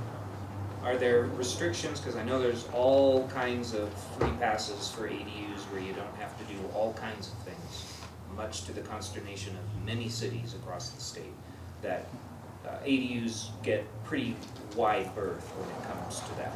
Are ADUs exempt from this? In other words, let's say this is in place. I want to build an ADU. Am I allowed to build the ADU or only if I opt in? Or is that somehow at the state level exempt from this kind of thing? It may depend on the size and nature of the ADU, and I'll ask Rich if he knows anything familiar offhand, but we might have to look at the ADUs that the state says land use agencies have to automatically entitle, and they get all of these special preferences as to impact fees and utility fees and those types of things. Generally, that applies to what are called junior ADUs, and then attached ADUs that are less than a certain size. But if someone wants to build a 1,500 square foot ADU, generally those are the types of ADUs that are not protected by state law and don't have the special privileges that you're talking about, and those might be developments that the authority could include in this type of tax system. So there might be some ADUs that are off limits, and I don't know offhand, but a lot of ADUs that are built actually don't qualify for the state's level protections. Okay, so I just want to be mindful of this and what the impacts potentially could be as we go down this road. So one is, if you were interested in increasing affordable housing in the area, and you are making it, still not clear on what discretion we have, but let's say hypothetically that if you do any building on your property, and let's say hypothetically ADUs are not exempt and remodels aren't exempt, what you're going to be doing is triggering this tax for anybody that wants to do any improvements to their existing property, not just new stuff, but existing stuff. So depending on the cost, the perceived cost of that, you may be discouraging people from building ADUs. You may be discouraging people from improving their property or remodeling it. And then we get into issues of, are you encouraging blight? Are you, in the old crappy cabins that we have around that haven't seen any love or care in a long time? So there's that to consider of what is the unintended consequence of that too. So to me, it's a very interesting question of, do you want to disproportionately, compared to everybody else, burden any new development and potentially just new construction with the higher taxes? And we may very well decide, yes, we do, because that's our only viable way forward to the gentleman's point of sort of planting our stake in the ground so that we have a path forward and thinking forward and thinking about the future and like that. That might be the only way to do it. But it does create increased disparity, and I assume that tax rate sticks with the property even when it sells. So then you're going to have, properties next door to one another potentially that will have a higher tax rate than the one next door. Will be another thing. So it'll be kind of a buyer beware. If you're buying a house up here, you want to pay attention to what tax rate you're subject. But they're also putting a burden on the fire department. Right, but the fact that their new assessed value is going to be taxed contributes to that burden. Well, like she. But just not at a She's sufficient at rate. 2.5%, the next guy's, gonna be at 7, it's gonna be a higher rate. Yeah. You're looking at 100, even at the top level, 155 a year. For 1,100 square foot. Correct. Right. But that's on top of the base property taxes they're gonna be paying. I understand. Okay. I can afford $155 a year, you can afford $155 a year. If there's somebody's gonna build a brand new house, they can spend $155 more. I want our eyes to be open. Yeah, we're a resort. So I'm gonna If you wanna live here or build up here, so you spend some more money. It costs you $155 to Yeah, but fill why your would you tank. just buy a house? Well, then they I can mean, go buy a and that's house. one of the arguments about Mello-Roos, is be careful of districts that have Mello-Roos. Because your neighbor might be paying $1,000 a year. Or you're gonna pay $10,000 a year because you have a new house and you have a Mello-Roos on top of it, and they're under Prop 13. So we're gonna kick I'm this just- down the road another 2 years I'm while just- they I'm build trying more to- hotels. It's the same argument that has Good come idea. before with the Mello-Roos arguments, which I've heard when we were trying to build Yeah. a pool. And we're looking at actually the same Mello-Roos type district to pay for a pool. I'm not arguing for one over the other. I just wanna make sure, at least I do, and I appreciate your patience with me, that I understand the full impact of this. And I think it's helpful for all of And us to understand. Speaking of that, again, my numbers are so tiny that we're gonna get right off the bat, that it's gonna Right. take years to build them up. to And the- But that's At the least point, we it's haven't done bringing in anything. income. For years and years and years, we have not done anything. Anything. And we have watched development come in and we've watched the valley expand. And nothing, like create you said. increased burdens, and we haven't done anything. And it's incremental steps. But then that needs to be made clear, we are not going to one of these scenarios hiring all these people based upon No, year one. We don't This hire, is more you, like you year don't 10. go out and buy anything until you get the money. Yeah. I guess my question for the consultants would be, do you have any data of numbers in communities that, I'm trying to find the right way to word this, don't stifle development? Like, is there a tipping point that says this dollar amount has been acceptable, whereas if you go over a certain dollar amount, we have found that it has, it harms the community because it stifles development? Is there a way that we can quantify that in looking at our numbers? Yeah, that's maybe a difficult question. It varies widely from, as you would think, from region to region. So we do have formed CFDs up and down the state with varying tax rates in different types of communities, all having a different set of policies that they need to work around. And so, I think it is hard to answer that question. I think we have done an analysis for a different agency, I believe in Riverside County a while back, that may have looked at some of this type of information that you're asking. We can try and pull that up and see if that gives you any insight. It might be helpful here. Because I think that's what we've been trying to find. When we looked at this 2 years ago, we said that number is too big, it will absolutely stifle development. And now I feel like we're taking stabs in the dark of, we think this number will be reasonable to people, that will give us some of what we need as we grow.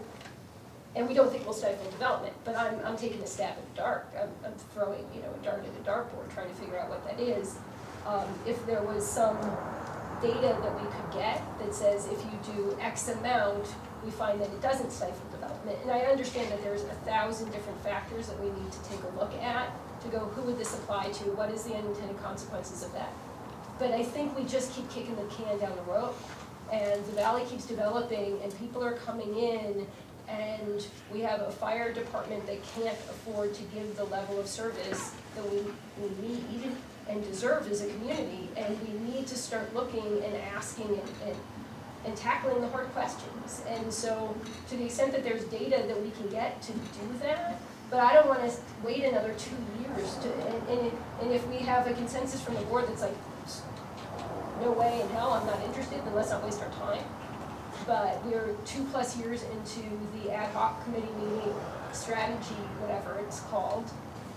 We've been going through a list and crossing things off the list, and if this is one that the board wants to cross off the list, then like let us know and we'll move in a different direction. And we've come a long way from over $7 a foot.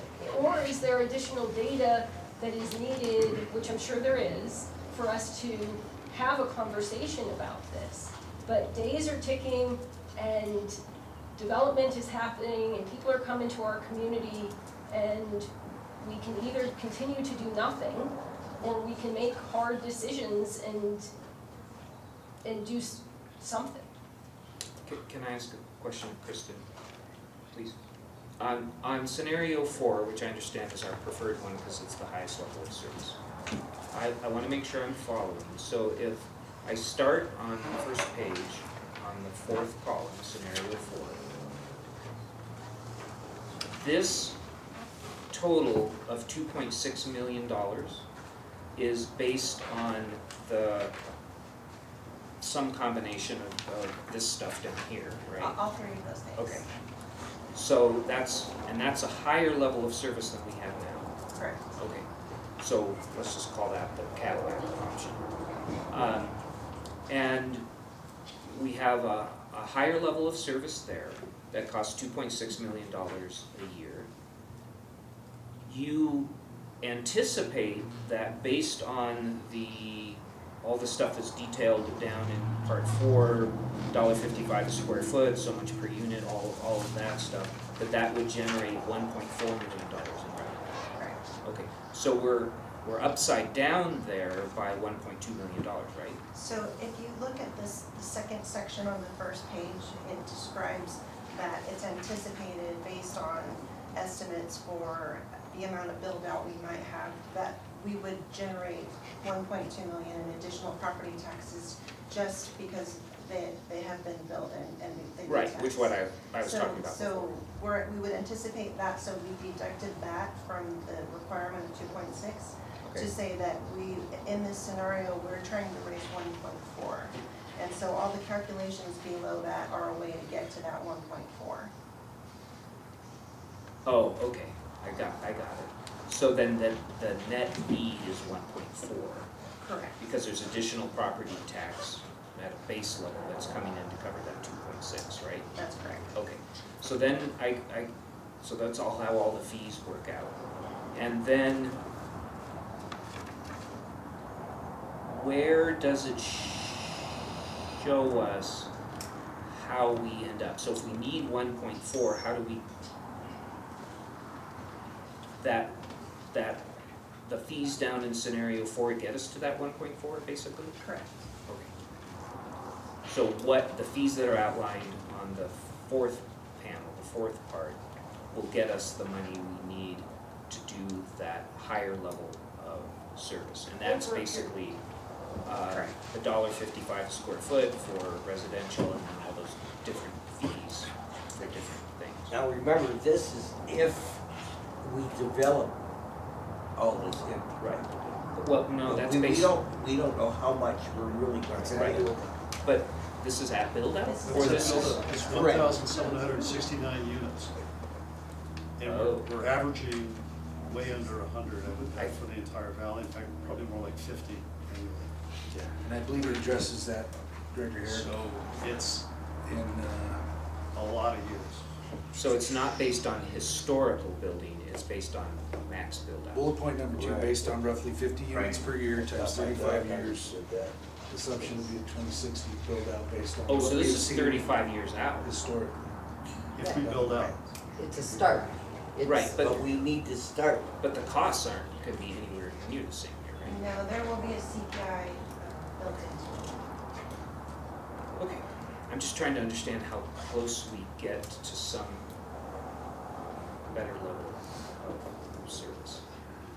So I'm gonna take a moment and see if there's any public comment on this item. Patrice?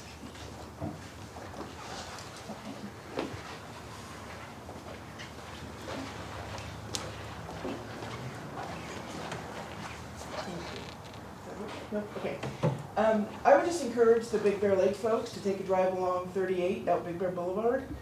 You might not be aware, but the parcel of land on the corner of Shore and Big Bear Boulevard, the remainder of 80 acres has been sold and being developed retail, which you probably have lost the ability to tax that piece of property. There's multiple large pieces of property along 38 that are zoned commercial, that are up for sale right now and are probably being looked at. You missed the boat on the Hilton property, the Hilton Hampton Inn property. And then if Snow Summit does develop this hotel, there's another piece of land that you guys could be getting some money on. It is a long-term plan. I think we're looking at the very small portion of a house here, a house there. You guys are looking at, you know, what the property available in Big Bear Lake, which is not that much, but on the east end of the valley, there's a lot of large parcels available. They may turn out to be residential developments, they may turn out to be commercial, but I would really encourage you guys to look at the amount of money, and I think you do need to put a line in the sand now. I think that just like when I bought up here, I looked at parcels that had HOAs, and I didn't want that, and I looked for a parcel elsewhere. I think that the amount of money that is being requested can really impact the fire department, and if you really want to live up here, develop up here, it's gonna not be a matter of interest. The fact that two parcels next together might have different tax rates, that happens all across the country. We sit next to each other on airplanes, two different costs. We have two different interest rates, as Director Melnick pointed out. So I think that this is a really great way to at least put a line in the sand and start to bring in some money for this fire department, because these buildings, the expansion of homes, is going to put a larger demand on our fire department, and we need to at least look at covering those costs the best way we can, because at this time, it seems like it's the only option. Thank you. Anybody else from the public? No? Okay, bring it back. I'm just wondering if there are next steps, because I think there are a lot of good questions and things, but I'm just wondering, is there additional information that we all need to move this conversation forward, or is it, you know, this is a non-starter, in which case, let's just, Do we need a vote well, I think we need to figure it. to see if we want to do a CFD? I don't think we're at a place to do a vote of, So it's gonna be more and more time. And then we're Yeah, just I mean, keep kicking it down the road. We did feel, that on the strategic planning, this is really like our, you know, we've exhausted everything. And that, you know, we do have an upcoming hotel, so we were trying to get as much information as we could to try and get this rolling. Can I ask the consultants a question? Once this is in place, is there any opportunity for us to adjust the We rates? can amend it it's off the once a year, for instance, if we want. No, No? yeah, once you form the CFD with the rates defined in the rate method of apportionment, that's what you're stuck with going forward, other than the CPI escalator.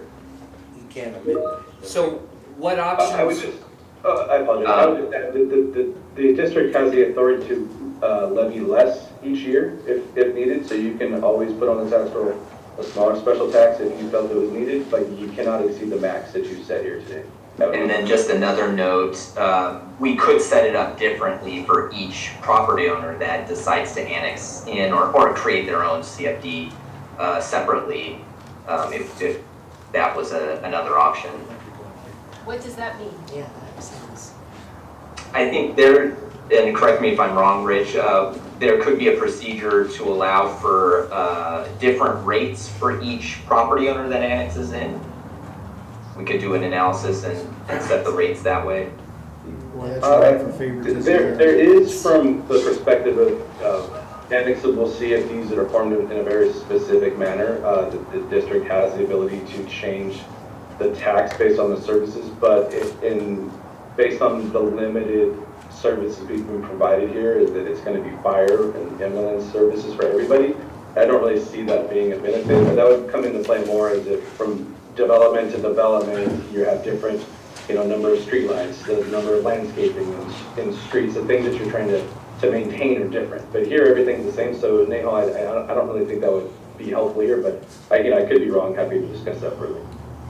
I would like to know what options there are, because Perry, you brought up a really good point. You know, we may be shooting in the dark. I have a feeling we're ultimately going to be shooting in the dark to some degree. What are our options, though, to change this? Could we dissolve it and start a new one in the same way?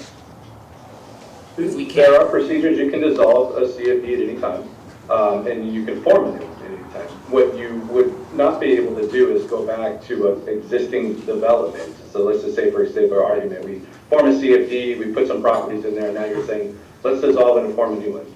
To go back to those property owners, you would have a registered owner vote. If there's more than 12 registered owners in the boundary you're trying to form for that CFD, put you back in the same scenario you're at now, why you can't apply it everywhere on all existing, because you won't get the vote. It's the uphill battle you'd be fighting.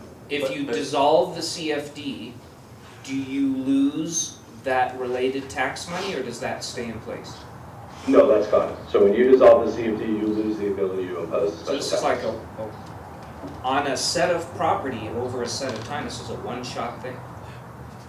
Could I just clarify, Rich, though, like, so let's say if a few commercial properties developed and they were subject to this CFD that was formed, but then otherwise the authority found that it was, let's say, stifling development on residential, the authority could decide to create a new, different one, and the existing properties that were subject to the other CSD would just continue on, and the authority could form a new, different one with a different amount. Is that correct? Absolutely. It is not uncommon for like cities and counties to have multiple CFDs throughout the city. It is very common. You can have 30 plus. Thinking of a city in Forsyth County that has that. It's just additional administrative and procedural costs to set up a different one each time. And this is Andrea at DTA. If I could just step in, do I need to ask to unmute, or can you hear me? No, we can hear you. Okay, great. Just wanted to clarify, I guess, there's a bunch of different conversations going on here, but if you add a few annexations, find that your costs are significantly different for the same service because they've changed and they're not keeping pace. Rich, I think not changing what we're paying for, but, times have changed. You could keep those initial CF people that joined the first CFD, and you don't need to dissolve them. They would probably stay in that CFD, but you could then create a new one and, make all future development join that new CFD. And I think a lot of this stuff, are details that we would get into sort of if the direction of the board is to move forward with this. A lot of the questions that have been asked tonight are really good questions, and that would come about as part of the analysis and the formation process. What are the rules for ADUs? What are the, how a lot of things are handled. So just, sorry, wanted to jump in on that. So if we decide on this tonight, it's still going to take several months for it to get going. Yes. So we need to move on something. My Essentially, opinion. one of the ways that the board could handle it is, I think one of the things staff is looking for is just direction. Do you want this process to continue? Do you want direction to continue to move toward a CFD? And then how do you want to make some of these important policy decisions about which scenario? Do you want to decide a scenario here tonight? Do you want to send that back to the ad hoc committee to come back with a recommendation for the next meeting on which scenario the ad hoc committee recommends to the board? That's up for discussion, and then staff can go from there, pulling together documents with DTA and with our office. So we just need to decide tonight if we're gonna move forward with the CFD. That's one of the key questions for the So board. we don't have to necessarily decide on a scenario tonight. No, it's not set in stone. We still have to draw the goals and policies, and the consultant would have to refine the analysis. So no, you're not set in stone based on what you decide tonight. I think it's. We have flexibility with the map too, correct? Well, when you say the map, what do you mean? The map you're talking about for the district that's being formed. The map. There would be no map to start with. it would basically be any property, any undeveloped property that develops But within. you have to have a perimeter, it's not, It would I just could be, address that. sorry, go ahead. So when we form the CFD, what we could set up is a annexable boundary line. It's very common, agencies do this when they know you they're do gonna that have on the properties annexed in, so we just set the boundary line for the annexable area to be the entire district boundary, but only applicable to undeveloped property. So I don't wanna confuse the board and make it seem like we're gonna go after developed property. It's just a boundary. Anything included as undeveloped is subject to the CFD and annex in at that time. and that's part of the decision process, is my question. But I'm missing something because it could potentially apply to development on existing properties, not just undeveloped property, right? It's whatever we No. decide. It's, No. It won't apply to any existing development. What we would do is when you form the CFD, you have to create a CFD boundary map. And so it's just common to where an agency that knows they're gonna annex in, they just make the specific parcel that's included. So let's just say we have one property out of 5,000. He's the first zone, I'm just gonna use this like a tax zone.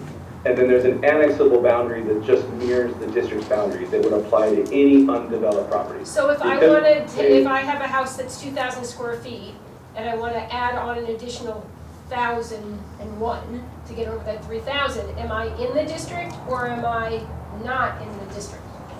That is a policy decision the board can make. You can say, we're not gonna apply to any existing development and it won't matter to, increasing capacity, or you could say we'll apply the special tax based on the amount of square footage is increased. So that's a policy you have the ability to craft to tailor to what you feel is correct for your constituents. that's the type of issue the board could decide tonight and provide direction on, or you could wait until there's a more fleshed out version of this in front of you. That to would say, be where we're keep this discussing in, the take goals this and out. policies. But it's not accurate to say at this point that it's only on undeveloped property, because we could decide That's right. to make it on, improvements on developed property. Correct, that Okay, I some just sort wanna of be land clear, condition because that we're is- hearing a lot of different things, and I'm trying to make sense of it. I just want to, yes, but I want to be clear, it's not just developed property that sits in the same state as Can I, Chief, can I ask you a question? And this is to help me decide which one of these four scenarios I would be inclined to go with if I was with the CFD. Are we certified by some national or state organization as to being a certified fire department?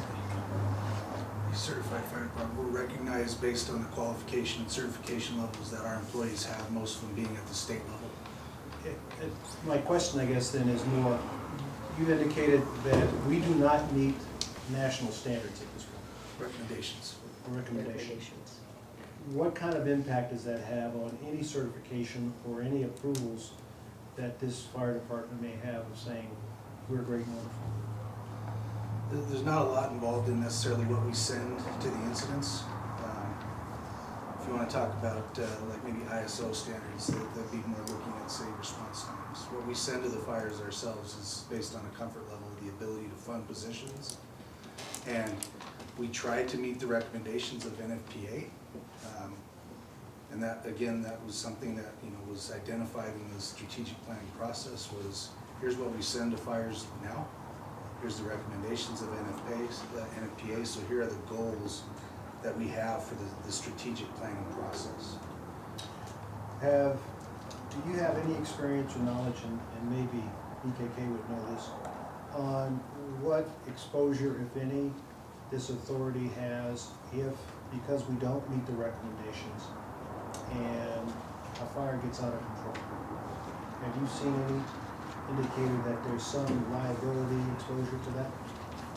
Without looking at it in depth, generally public agencies have immunities, statutory immunities that protect you from, you're trying to provide a service, but you're not guaranteeing a service to the public. And so generally, I'm not aware of any sort of generalized liability that agencies have for not providing some sort of level of service. I could look into it further, but that's my general response. Unless I get some pushback, I'd appreciate that, because if we're looking at a recommended standard, we're not even coming close to that recommended standard, then It generally wouldn't be based, if there was a scenario, it wouldn't be based on generalized standards or a generalized level of service. It's types of tort liability situations would arise and what happened in that specific situation, and whether there was a level of negligence or gross negligence, depending on the particular action. But it wouldn't be based on not providing a level of service. I believe, Chuck, though, our ISO rating can impact insurance rates for homeowners. Yeah, I'm just trying to decide which one of these scenarios I think we need to go with. Well, we don't have to You don't decide have on to that decide that tonight. tonight. I know that, I'm just, over the next month, I'm gonna be thinking about this and trying to figure out where I wanna go, and that's why I just wanted to ask that question. So can't we just decide tonight if we're gonna do the CFD? I don't even know if we need to go that far. Are we interested in continuing the conversation expeditiously to look into options for a CFD?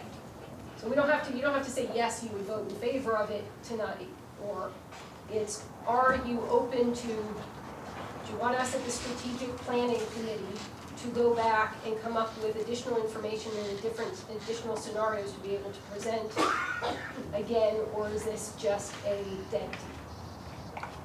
So I didn't mean to cut you off, it's just sort of, I don't want them to think that they have to decide tonight whether they are all in on a CFD or not. But we can decide on the CFD tonight, but not the scenario. And that's where you can have that more conversation. Yeah. Is that a motion, I know I've Joker? already said it a couple times, just please be aware that, I mean, we really did ratchet it down, from the over $7. Well, it's still seven. But I appreciate that there's lots of questions as to, would it apply to an ADU, would it apply to additional development? I think we need to get some additional information from the consultants and some additional thoughts, and see if there's a way to quantify what that tipping point is that helps us increase revenue for services we need versus killing development. But we're just taking up more time. Yes. And We're trying to not We're kick the trying can to down not- the road. Yeah. Kick this can down the road anymore. What if we were to have staff go forward and work with the consultant to at least lay the groundwork on what it takes to get this going?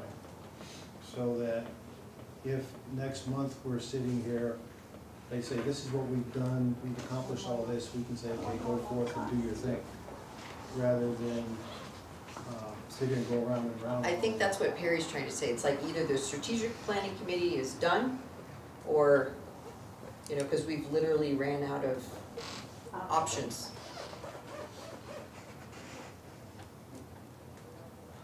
I would look for a consensus to have the staff start working with these consultants and see what it would take to get this going. Okay. Rather than keep talking about this for months to come. Okay, then let's get consensus. Randy doesn't look like he wants me to Well, ask you first. I want to make sure I understand. I mean, based on your description, Chuck, I think they've already laid some groundwork and stuff. I think, would it be more helpful to tell them to start preparing one with options for us to consider? Like basically come and say, okay, if you want to go ahead, here's the thing. Yeah, you can tweak these rates and stuff if you want, but here's how it would work. You say yes to this or a modified version of this and we're off to the races.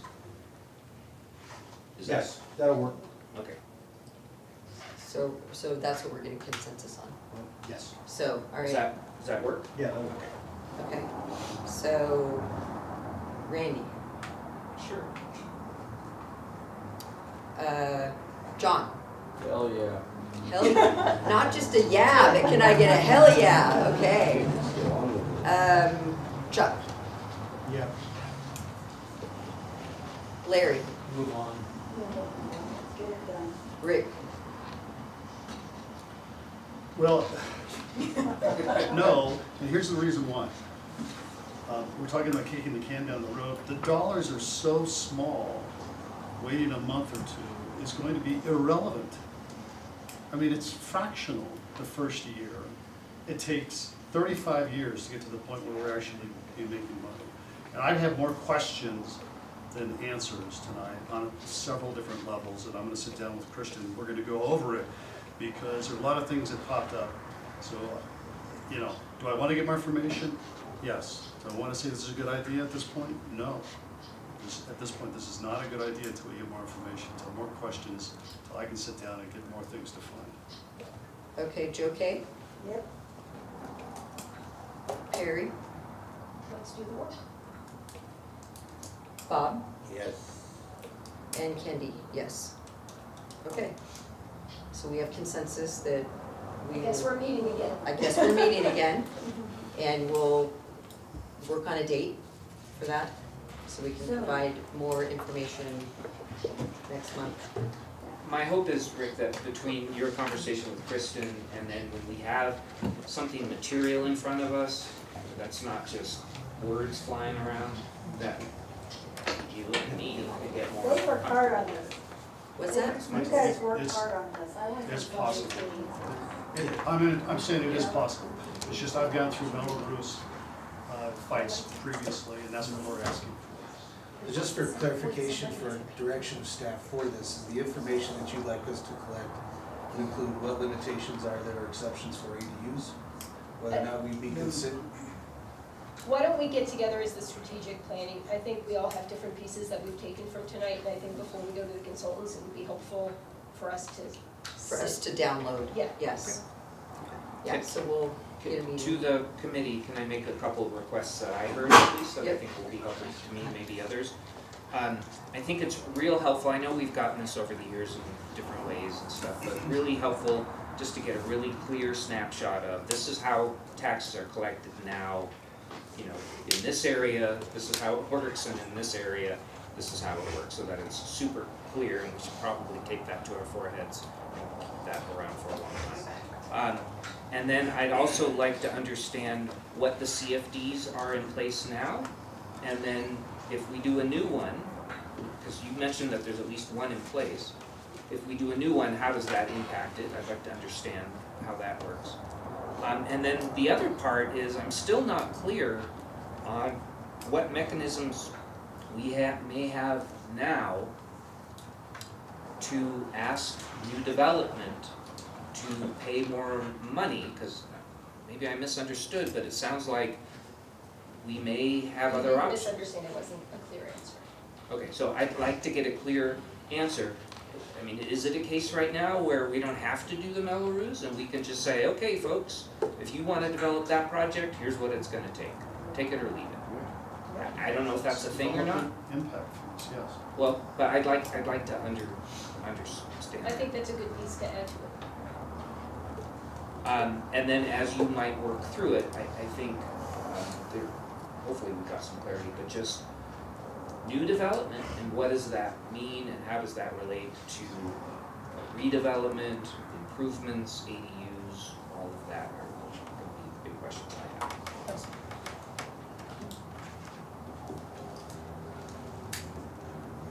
Okay. Hopefully it'll be soon.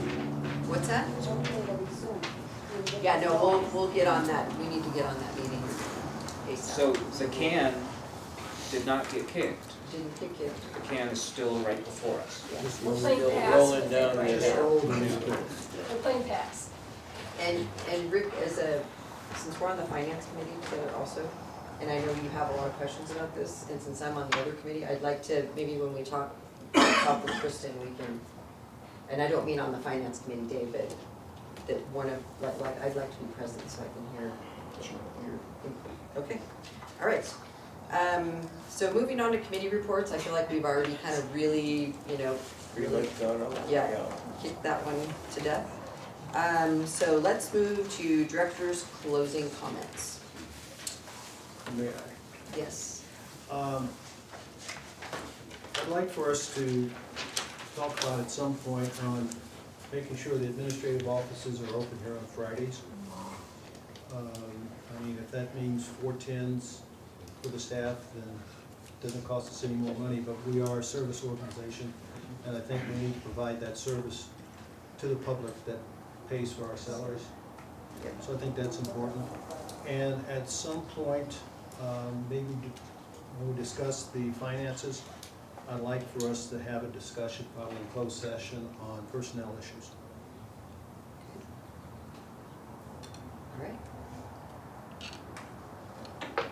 Anybody else? No? Well, I just wanna say, I don't always agree with Patrice, but, in this case, I think she's right, we need to just get going. When we sit here, we're just spinning our wheels all the time, let's just frickin' get going and we'll see what comes up. If we make some mistakes along the way, at least we've already started. And I think that's the biggest thing, so that's all I wanna say. Amen. Anybody else? Okay. Okay, Larry. In the last check roster, there's a $3,000 check to the city.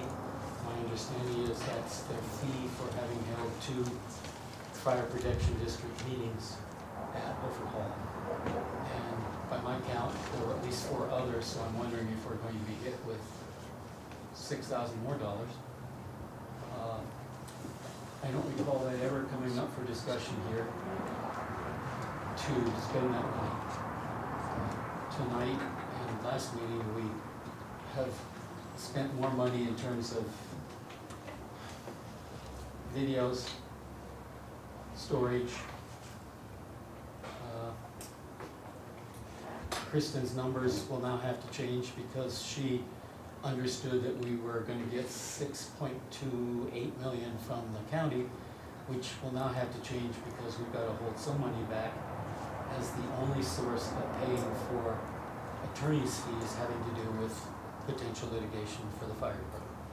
So that will screw up your numbers.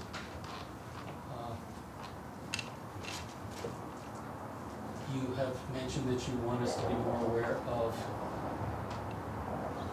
the JPA agreement. And over time, we changed from a 50-50 that was 186.5 for the 2 agencies. Then we went into having budgets, 1 for the CSD, 1 for the city, and 1 for the authority. And we finally reduced that, and those were 1-page budgets, which were really slim on details. Then we went to consolidating it into a budget for the authority, and when Kristen came on, she parsed out the different cost points. Suppression, ground ambulance, air ambulance, mutual aid, etc. So we've been getting a lot more detail, and the facts are there.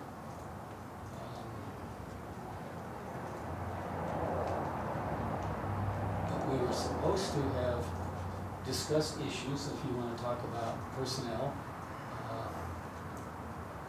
There were some charges that Charbel and Kristen, I don't mean to use the names so much as those positions, are not hired properly.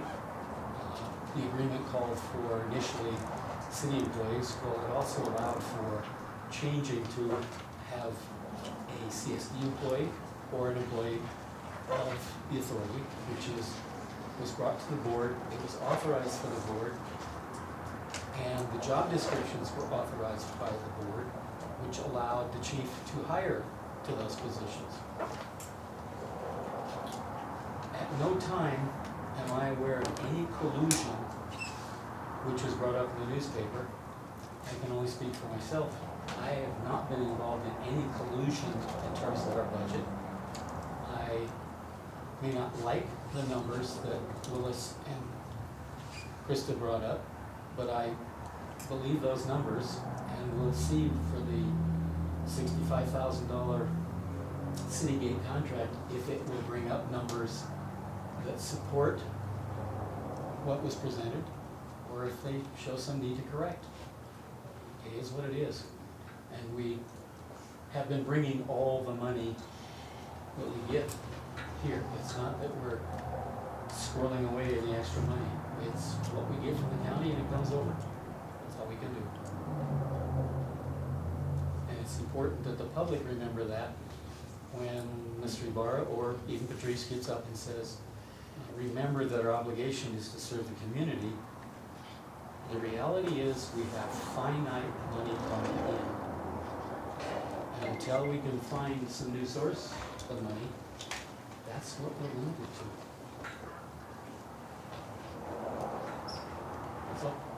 Okay. All right. No other comments? Then we will be moving into closed session, conference with legal counsel, anticipated litigation, and is there any members of the public that want to speak on that? Mr. Gilbert. You know, I'm glad to see that you're getting some cooperation about things, but this anticipated litigation still bothers me, that you even have to get to that point and have other people get new attorneys because everybody has BBK, which seems a little crazy to me. In just a month ago, some of the arguments I saw was where to meet. People from one end of the valley didn't want to go to the other end of the valley, and it looked like it was a major situation over things that at the time it seems like it's got to be a lot easier solution than some of the other things you're facing. But it was, it seemed much more than that, about the recordings, the occupancy, you know, what are we gonna do? And so it seems like that came together pretty good and pretty quick. I'm proud of you guys. Wow. Keep up the good work. I just can't understand how some things that may seem minor to one person or another, it makes a big difference going across town in the snow and things. And I believe having a neutral ground is important for both groups. You know, I think the city of Big Bear Lake is overpowering. And I just don't agree, you know, that should have been held over there. You know, now I guess there's a monitor out in the, out here. I don't know if you have to pull the fire truck out or what. But it seems like you were able to come together and figure out things that didn't seem that complicated to me, and that both sides wanted something and it wasn't like coming together. So now it's come together, at least on minor issues, in my mind anyway. So keep up the good work. Thank you. Thank you. Anybody else from the public? Nope. Okay, we will be adjourning and going into closed session at 7:23.